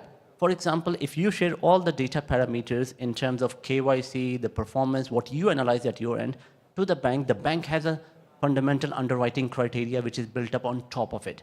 If those parameters are matched, then certainly the real benefit will go to the client in terms of the pricing, and the banks will be more comfortable. And then, especially at the later stage when it goes to the claims as part of the NPL, they will be aware of the risk which has been taken into account. To answer your second questions in terms of certainly, there's an element to improve. There's an element in terms of improving in terms of the processes between the banks and your side, which means that some of the fraud-related indicators which you just mentioned, those should be highlighted upfront. Like as an example, in the banking side, SAMA rules have been implemented for anti-fraud framework. Now, the SAMA rules require that the banks and the financial institutions have to be level 3 compliant. Now, level 3 compliant is a very big level to achieve, because that ensures that basically you are not only reactive, you're also proactive in terms of understanding the risk which is coming into your play. Considering that level of anti-fraud framework which is implemented, that is a very good start to identify, but the information sharing should happen so that you and Kafala are comfortable, they are comfortable, and the actions are taken immediately before it's too late. So I think both, to answer your question, summarize, I think there are good steps which is in place, there's a healthy progress, and inshallah they'll continue to ensure that the data is shared in synchronization with the governmental entities as well as the private sector. Well, any other questions from the audience before we end the session? All right, before we end the session, just I would like to hear from the loan guarantee programs, what are the implementations of the financial accounting standards in terms of the provision calculation in different region, different country. If any of the attendants can share their opinion, their practices in terms of the implementation of the financial standards. I can say for Egypt, actually, we apply IFRS 9 and IFRS 17. We do that, and this came under this umbrella of being regulated by the central bank. And this is why I go again back to the importance of having the central bank in the picture, considering that majority of your portfolio is working with the banks. And this is where actually maybe Omar, you mentioned regarding this issue of relationship between the banks and the weight and whatever it is. Because according to Basel II, there was this, we are considered as a risk mitigation tool and we are subject actually to put this wave at the level of the provisioning with the banks. True. And we can do it. But who is, with what you mentioned, because if the central bank is not in the picture, this is where you could be left with the point where banks trust actually waiving the provision against the party that is guaranteed by you. So, and then when there is a disaster, you're not in the picture. This is actually, yes, of course. And it happened with us actually that one of the auditors, and it was the IFC, for example. And they said, no, as long as there is no real cash money and the IFC is co-guaranteeing with you, you should consider having a minimal provisioning, but considering they are AAA, so it was very, very minimal, so 0006 or something like that. So, but, we could be in this position, and at that time we don't have the same rate, so that means that this weight that is given to banks to waive the provision will not be of benefit, and it's out. But because the central bank is in the picture, and they are the regulator, and they are the one who gives us this weight of 80% or 0% for sovereign funds, so actually they are monitoring us, and they are following, and they are really reviewing, and our accounting statements, they are in light of the IFRS 9, IFRS 17, and they are monitored and reviewed also by the central bank as a regulator, and at the same time by the on-site team of the central bank. They can come to our office and check it all. And you go into all these calculations of the ECL and the PDs and all, and we had lots of debates about this, and it took us a year to come actually to a final regulation that we are satisfactory at all levels. So now we're on board, reviewed, regulated by the central bank. The weight is applied, and it is regulated by the central bank. So everybody is comfort and confident, when you apply this percentage. But in the absence of the regulator or the supervisor, I think it goes to your auditor will tell, no, the auditors of the bank, sorry. The auditors of the bank will tell them, put a certain provision against. Ms. Najla, thank you first of all about sharing your opinion about the implementation. But do you think applying this standard left a heavy burden on your liquidity by blocking a tremendous amount for the provisioning purposes? For us, no, because we were extremely conservative when we set our provisioning at the beginning.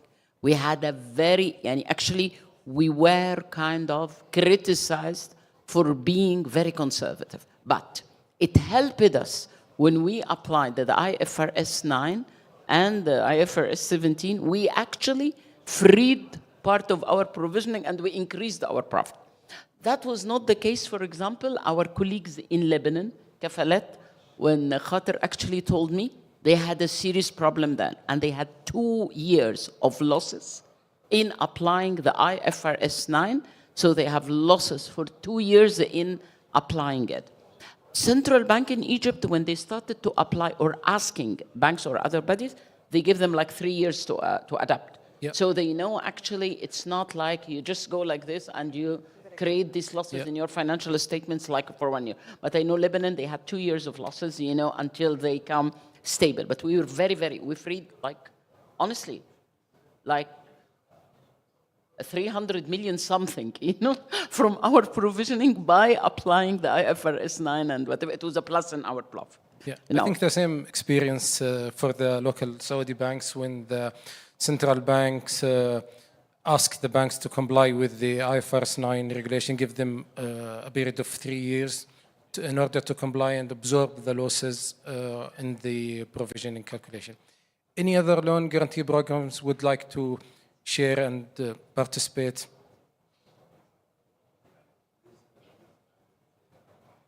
Just a question on mine. Is rating help, by the way? Yeah, i.e. in the guarantee program, if we have the rating, how the rating it will improve, it will boost, the guarantee program. So probably this is also a next stage, I will say, that to move forward. Absolutely. No, the rating really helps because, but it's a sovereign fund guarantee. That's why you already have the best rating by default.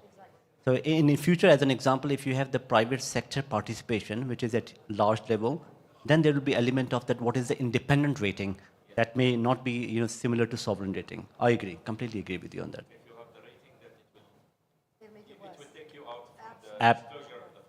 Absolutely, absolutely. It Spot. is.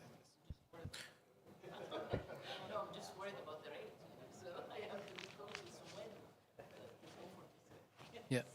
So I believe we came to the end of that session. It was magnificent and astonishing discussion.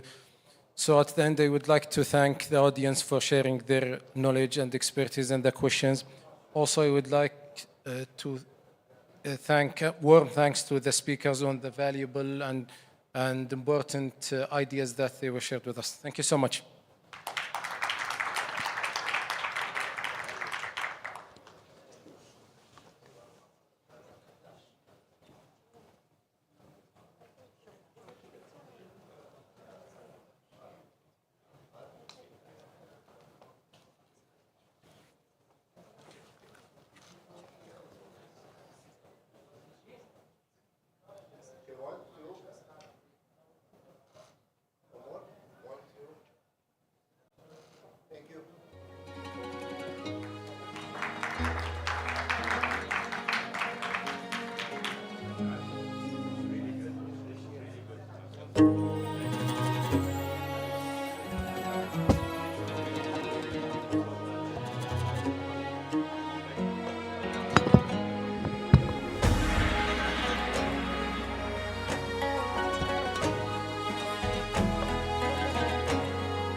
Okay. Ladies and gentlemen, thank you for being here. We came a long journey to the closing session. We will reflect on the past 2 days, what we got from it, what insight we got, and what exactly the point that we could work on. Please allow me first to have Mr. Humam again, our CEO in Kafala, at the stage for the closing session. As well, I would like to invite our distinguished professor, Professor Naidu. He's, I don't know if I can say that, but he's a godfather from educational perspective for Kafala. Welcome, Professor Naidu. Thank you.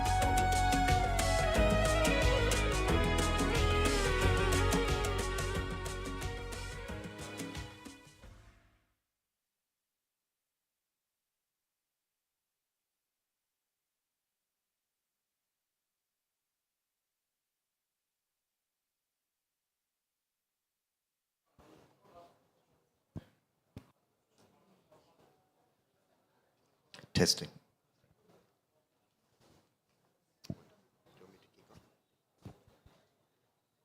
What a wonderful 2 days we've had, bringing together leaders globally, leaders across regions and across sectors. A lot of food for reflection and thought. And I want to kick off, first of all, by just acknowledging all of the leadership in the room to come together to dedicate this time. From Mauritania to Egypt, to Morocco, to South Africa, to the United States, from fintechs to established banks, of course, to the guarantee funds. It's now time to reflect, and we want this to be inclusive and interactive. But I want to kick off by sharing an important theme that today was all about reimagining and redefining risk, right? To move from collateral-based lending to data-driven trust. Trust was a word that was mentioned a lot. And so I want to turn to you, Humam, as really the glue that brought everyone together with your team. And I want to kick off by starting with a round of applause for Kafala rather than at the end. So please, let's thank them. Thank you. I want to come to this theme of trust. And what have been your highlights for these last 2 days that stood out to you from our distinguished guests globally? Okay. Now, thank you, first of all, Professor, to bringing the word trust. And for my colleagues in the program, I believe the first course we took together when we joined to Kafala, it was trust. We brought a couple of professors at that time, and they are Rene, I still recall the name, and they gave us how to build up a trust. When you build up the chain of trust within the organization, then you can assure that everybody catch your back and everybody is supporting you. And the kafala or the guarantee, it's based on the trust. So in order to find the values, you need to ensure that everybody believe on your guarantee. So when you are putting it, you know it is equal to the $100 bill or equal to the 500 riyal bill when you are putting it in front of the cashier. You know that it will have the values. So we need to ensure that this is embedded inside not only the organization as a practice, it's inside the whole framework from practices, and you need to be transparent in your operation. Trust is important, so you need to ensure that when the bank asks for the guarantee, you pay it back. And you stand in front of your guarantee. And if you find that whomever organization with you is not playing in the right way, you need to stop him, because they shall not take the advantages from you as a guarantee program. This is a public money. You need to ensure you stand with the SME when they are in your demand, and you need to find a solution before you liquidate or you give back your guarantee. We are not here just to liquidate the guarantee or to fulfill the guarantee. I trust the future of the guarantee, or our models, it shall be predictive, that when we predict that this SME facing a challenge, we need to come to the FI or to the banks saying that we believe this SME facing a challenge, we need to tailor a solution for that SME to mitigate the risk and reduce that risk so that we come in a situation in the middle way. And that's ability available only with the guarantee program. When we do that, it will be a good solution and it will be good future.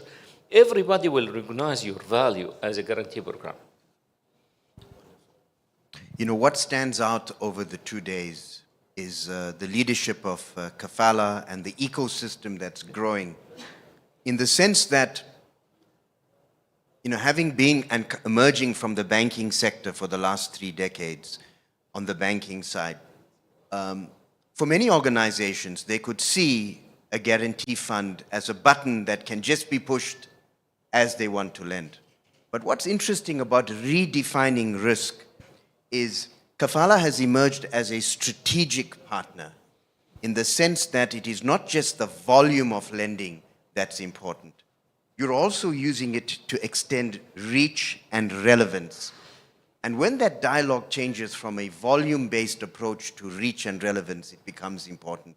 So artificial intelligence, cleaner data to reach new areas, underserved areas of the kingdom, to reach new markets, youth, small businesses, micro enterprises. What are some of your reflections on the takeaways that moves from not just volume, but also data to reach new markets to really fulfill the mission of the Vision 2030?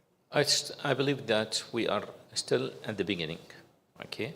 And we learn from my colleagues in different guarantee program, even from a startup like our colleagues in Mauritania, to Morocco, to Tunisia, to Egypt, to to Yemen, to Greece, to France, to South Africa. We learned a lot in these 2 days. We have seen, and I apologize if I missed any guarantee program. Jordan, I apologize if I missed any. Each one of them, they have country-specific program, and they have done amazing job. What we have learned today is that there's nothing called we know everything. Every country, it had their experience, they have their added values. We need to learn from each other. I believe this is what we have seen in the past 2 days. We are sharing knowledge, and when we are sharing knowledge, that it will add up and it will enrich our guarantee. And back again, it's not the dollar values on the guarantee.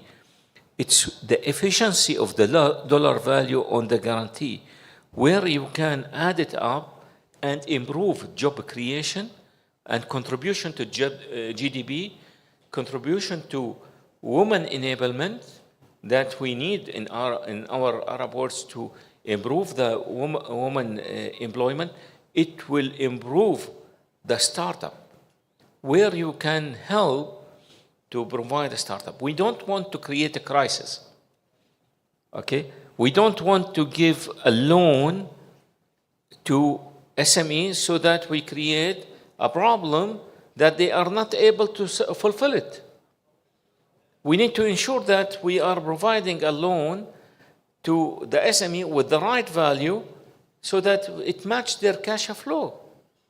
That's where AI must help us. One size fits all is not anymore.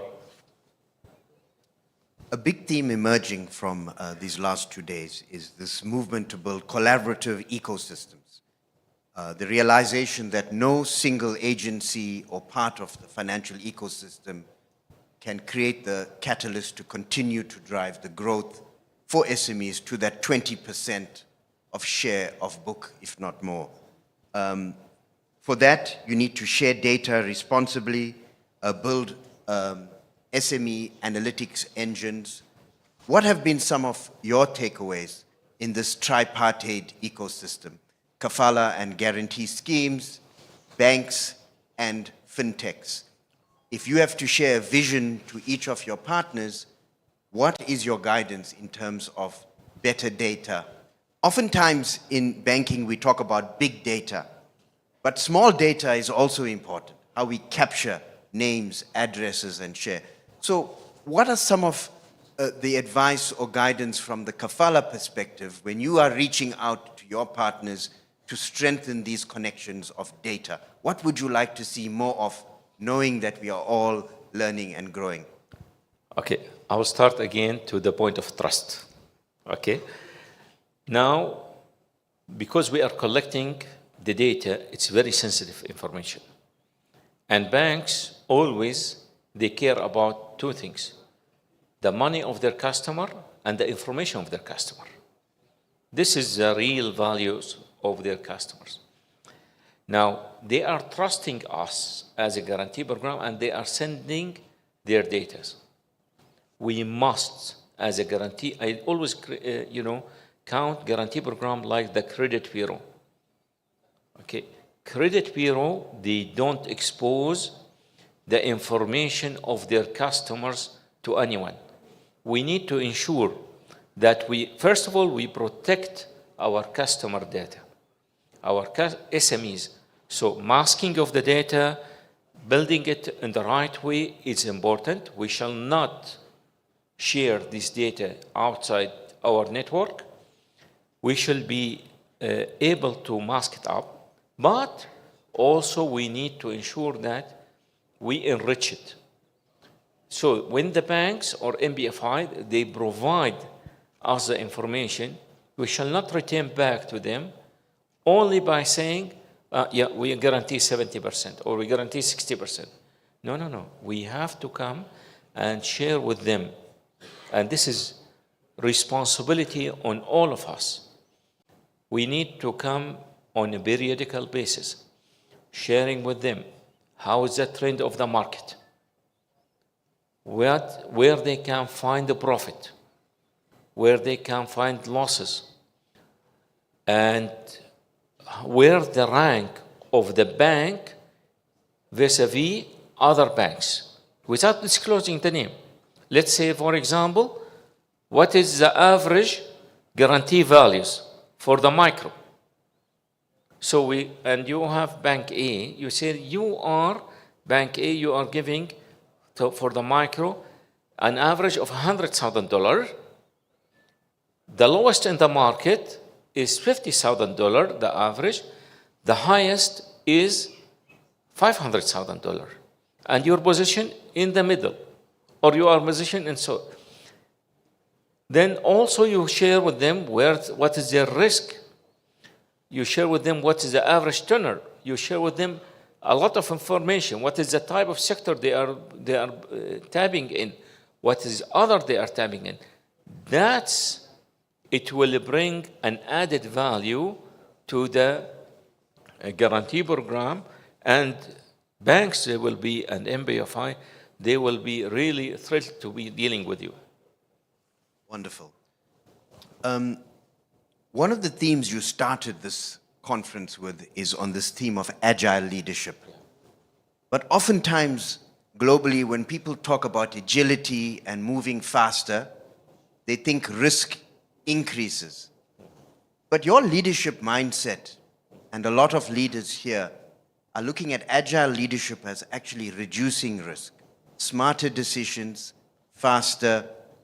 Share some of your vision on how agile leadership, artificial intelligence, algorithms, better flow of information can actually help reduce risk and help the kingdom reach its goals of Vision 2030.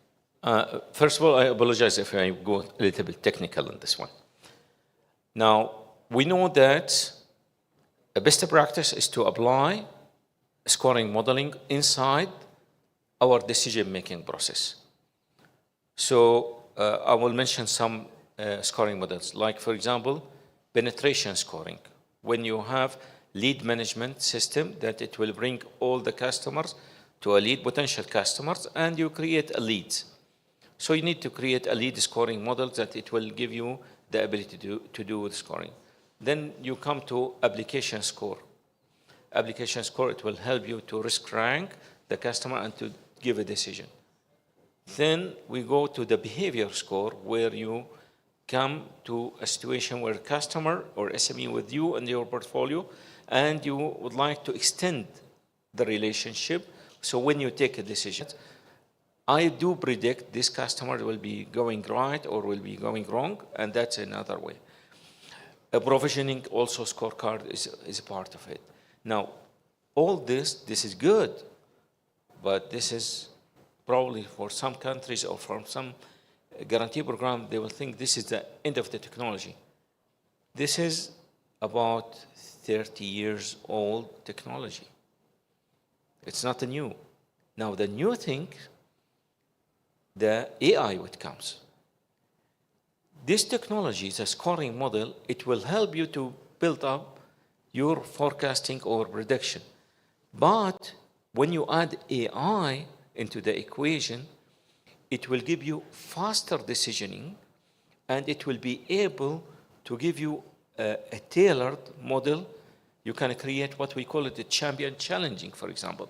That's you create two strategy, two portfolio. One of them, it will go and create the models for your practice. The other one, it will learn from the let's say 90% of your models, and it will show you how you can improve your model. You apply in your neural networking.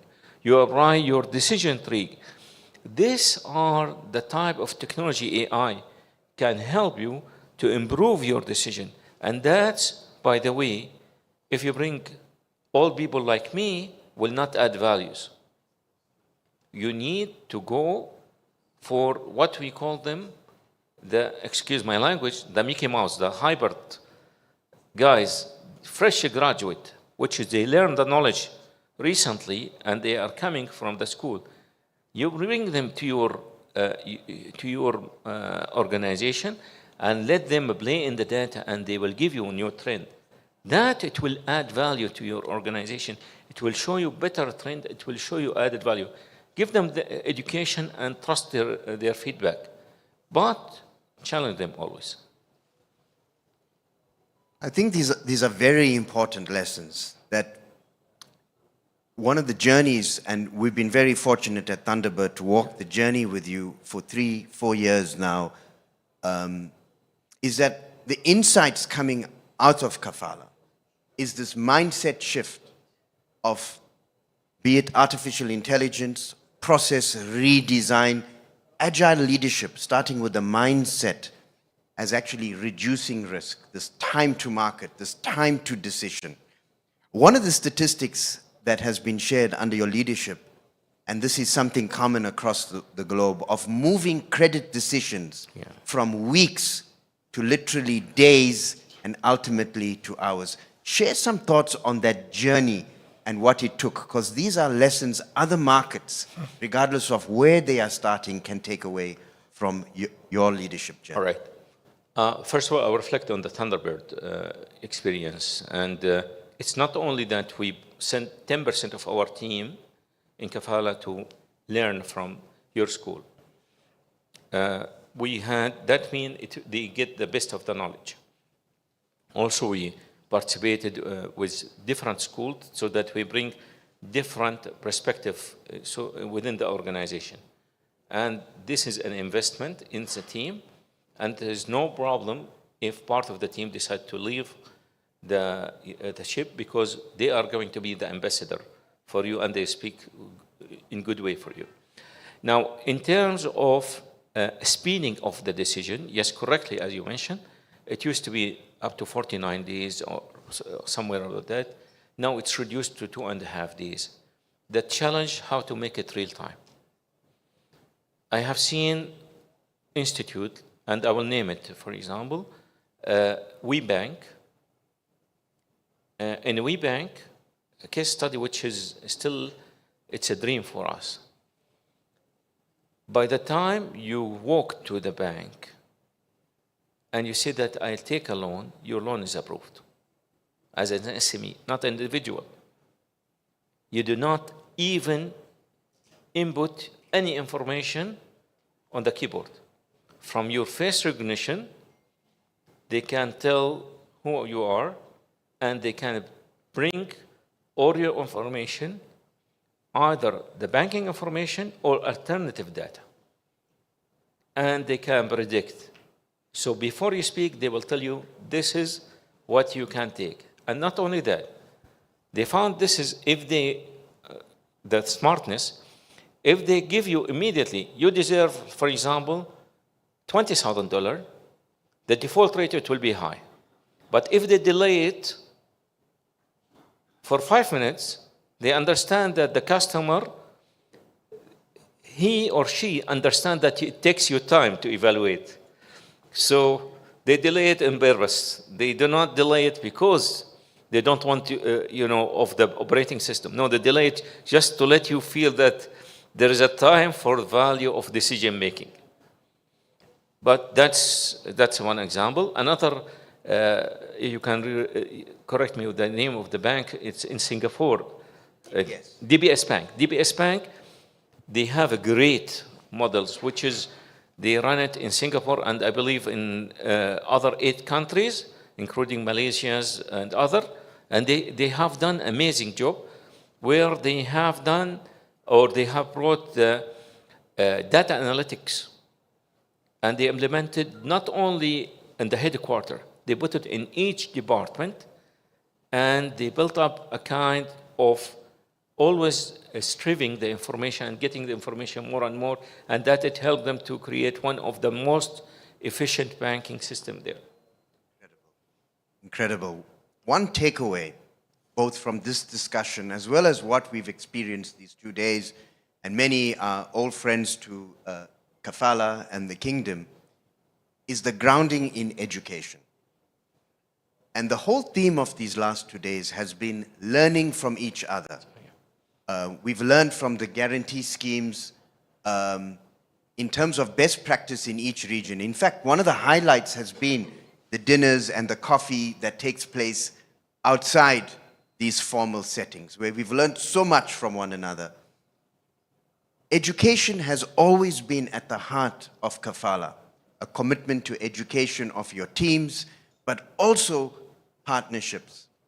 Share with us where that grounding comes from, because it's a wonderful model for others to learn from in terms of this grounding in education. And I just want to share, when the programs were originally designed, one of the things that stood out in your comment was this was something you wanted to invest, and you weren't afraid that that would increase your team being a very attractive ecosystem. In fact, as professors, we commented that if you are a smart bank or consulting company, blue chip, Kafala has brought together some of the most remarkable young talent, but you've never been afraid to invest. Where does this amazing insight come from? Actually, in my heart, and it's not only me and the board, we believe that as a guarantee program, we are not built up to make a profit. Okay? So we enhanced our operation process to be more protective and to protect our portfolio. But if we made any net revenue, we have to reinvest it. What is the best way to reinvest other than investing in our people? So that's the reality. We try to reinvest in the team, and you always hear someone from the team, I went to that school and this is what we learned, and we get their feedback. What's the best type of courses they get, and that it helps. Also, we believe it's a computer, by the way. A single processor not so efficient. Multiprocessor is more efficient. So we consider the brain as single processor. So if you need to learn more, apply it in multiprocessor with the team and share knowledge with the team. So open discussion, always important between the team itself. So my colleagues, we don't scare to share the information. Last point from this side, the team, I believe they know Thursday early morning team meeting. Okay, now we have a practice in our office. Thursday morning, we bring our coffee and we have 1 hour. It's only a brain opening session. So the research team, they bring the data and they do their homework. Also, we bring other departments and we put things on the table, or on the board, and we see what's the new trend, what is going on new. Like, it does not mean that the CEO who knows everything. No, the team, the new guys, they come and bring new trend, and we see that that's a new discovery, which we would love to. Now, if you're back again to the AI, I believe the new idea of the AI that the AI will discover the new trends, and the human will find which type of trend will be meaningful. Wonderful, wonderful. Part of the insight is the confidence and belief in investing in people without fear, the fearless organization. And it's very interesting that you are working to create a new generation of leaders that will hopefully move into other organizations with this mindset. I want to take a few minutes to open it up to the floor, just to get some comments and highlights, maybe 2 or 3 tables. We have leaders from Morocco, we have leaders from Mauritania, across from Egypt. I want to open it up and share the microphone just to say, what were some of your highlights that you took away, if you have to summarize 1 to 3 points? So we'll get some insights from the audience, and then we will bring it back. So I want to start off with our honorable table here. If you had to summarize, what did you take away, having seen so much across the globe as well from these 2 days? Thank you, Naidu. Thank you, Mr. Humam. Really, the most important takeaway for me from this summit is that we have so much yet to share. In 2 days, we can't discuss deeply for each organization, its institutions, all the topics that we are interested in, but I have made so many notes of what you have taught. I have also a lot of food of thought for what you've said about agile leadership and about the precedent session, also about IFRS 9 and 17. Very, very interesting. So for me, the most important is that when I will come back to Morocco, I'm gonna call him and have a more bilateral discussion, but very, very specific. And maybe just a remark. In Tamwilcom, we've done a job a few weeks ago about redefining our values, system of values of Tamwilcom. And I will share it with you in 3 words. Maybe it will, for me, it gives me confidence in the fact that maybe we have chosen the right 3 values. The first one is trust. In Tamwilcom. So we've chosen trust. The second one is innovation. So with AI and innovation. And the third one is resilience. Because our main purpose is to be present, not now, not when everything is good, but tomorrow in a crisis when there is a problem. So maybe just to sum up, trust, innovation, and resilience. Thank you.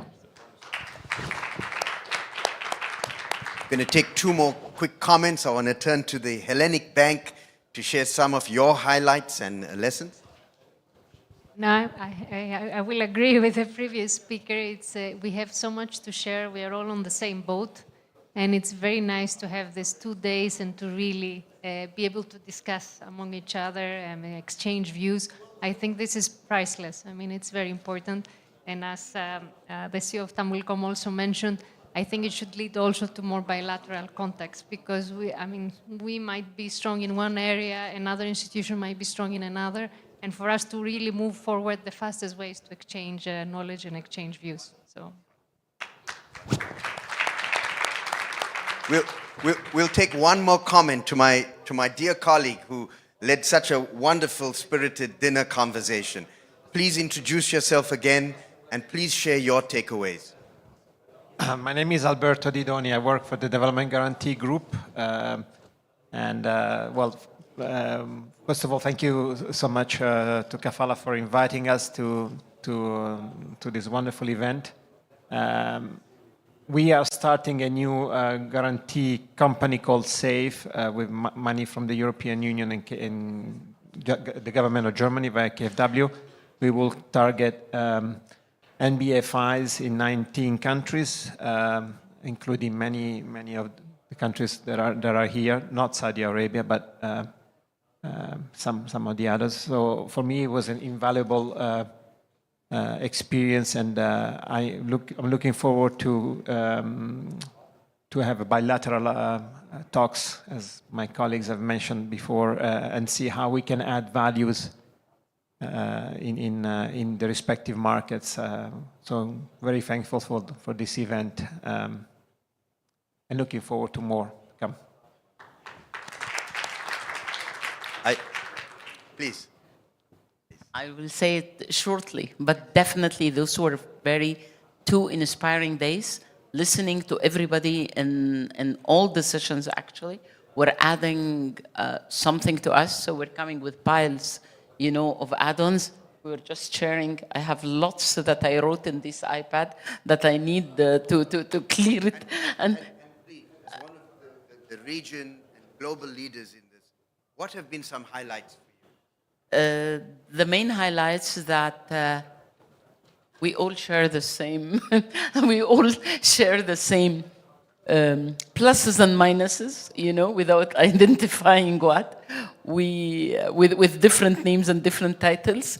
So we are not alone, we are all together. So that enhances the importance of connecting and keeping this connection active and continuing. It's not just with cuts, because we seriously need each other advice. You stay in your office and with your team, and sometimes you're wondering, what are we going to do with this? You know, they are coming to us saying the ECL equation should include stage 2 and 3 in the nominator. That will kill the leverage.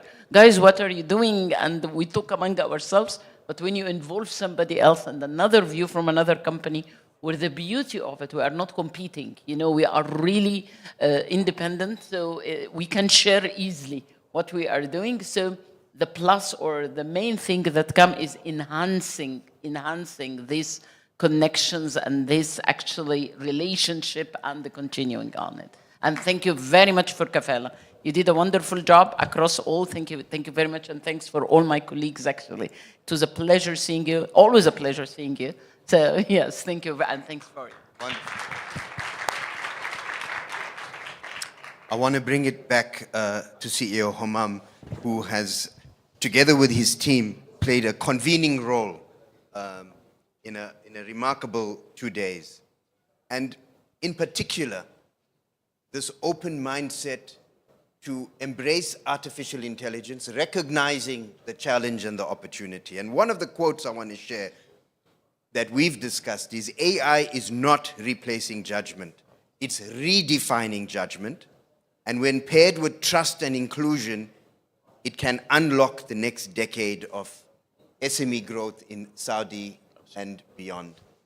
And so, closing comments to this incredible global gathering in terms of a message from you with continued partnership. Okay. Sincerely thank everyone, my colleagues from all the countries, okay, that they take the pain to travel, especially our colleagues from Yemen and from Libya and from Mauritania, which we have seen them, I believe, the first time in Riyadh, and also Morocco. Also, they have been partially with us, but in Pakistan also you have been with us. Thank you for taking this pain and to be with us. And your ideas is really so valuable for us. We have, during these sessions, we have done something which we believe that it will add values to you. We documented everything, okay? And we promise you that will be sent to you in a kind of a case series that it will be shared for your references. This is a commitment from our side that it will be done in a professionally. We have a very professional firm working with us during past 2 days. They document, thankfully, everything. That it will be a kind of references for you, along with also the guidelines which we received from the World Bank and other international organizations which will be helping us. I believe your feedback is important. Probably we have done a lot of bad things in the past 2 days for you. We apologize if we did so. We tried to be in a good shape, but probably we did not. Okay, but we promise you next time we will do it much better. Once again, we thank you for all the effort. Don't forget, tomorrow we have another day. Okay, we are looking forward tomorrow for you to see things in practice. So tomorrow, probably you will receive on the WhatsApp group a notice. I believe Mu'tasim, he will send it to all of you. It's sent? Okay, that's the agenda. It will be going to Kafala at the beginning, then we will go to SME Bank, we'll meet the chairman, then we will have a lunch, and break, then we will, correct me if I'm wrong, and then we will go to B-band together. I wish you really a pleasant stay in Riyadh. Take the advantages of Riyadh. Enjoy your time, okay? And sorry if we take your time or waste your time. Thank you. Just want to share 3 things to say thank you. I think on behalf of everyone, I think the only words probably from everyone here is simply thank you. So let's say thank you. And 3 important lessons. The first quick lesson is the role of servant leadership. I think what we witnessed the last 2 days is servant leadership in terms of sharing knowledge, bringing people together in the mindset of no one having the answer but learning. Number 2, leadership with intent is important. Yes, there are changes happening with artificial intelligence and the way we handle data, but Kafala and the leaders we have met from across the globe are intentionally thinking about how to move forward with this mindset of smart experiment and test and learn. And last but not least, this mindset of partnership. Partnership is important because no single sector has the answers. With that, thank you to everyone, and may the dialogue continue. Can we take a picture, all of us together?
Yeah, I think lunch is served at the 15th floor.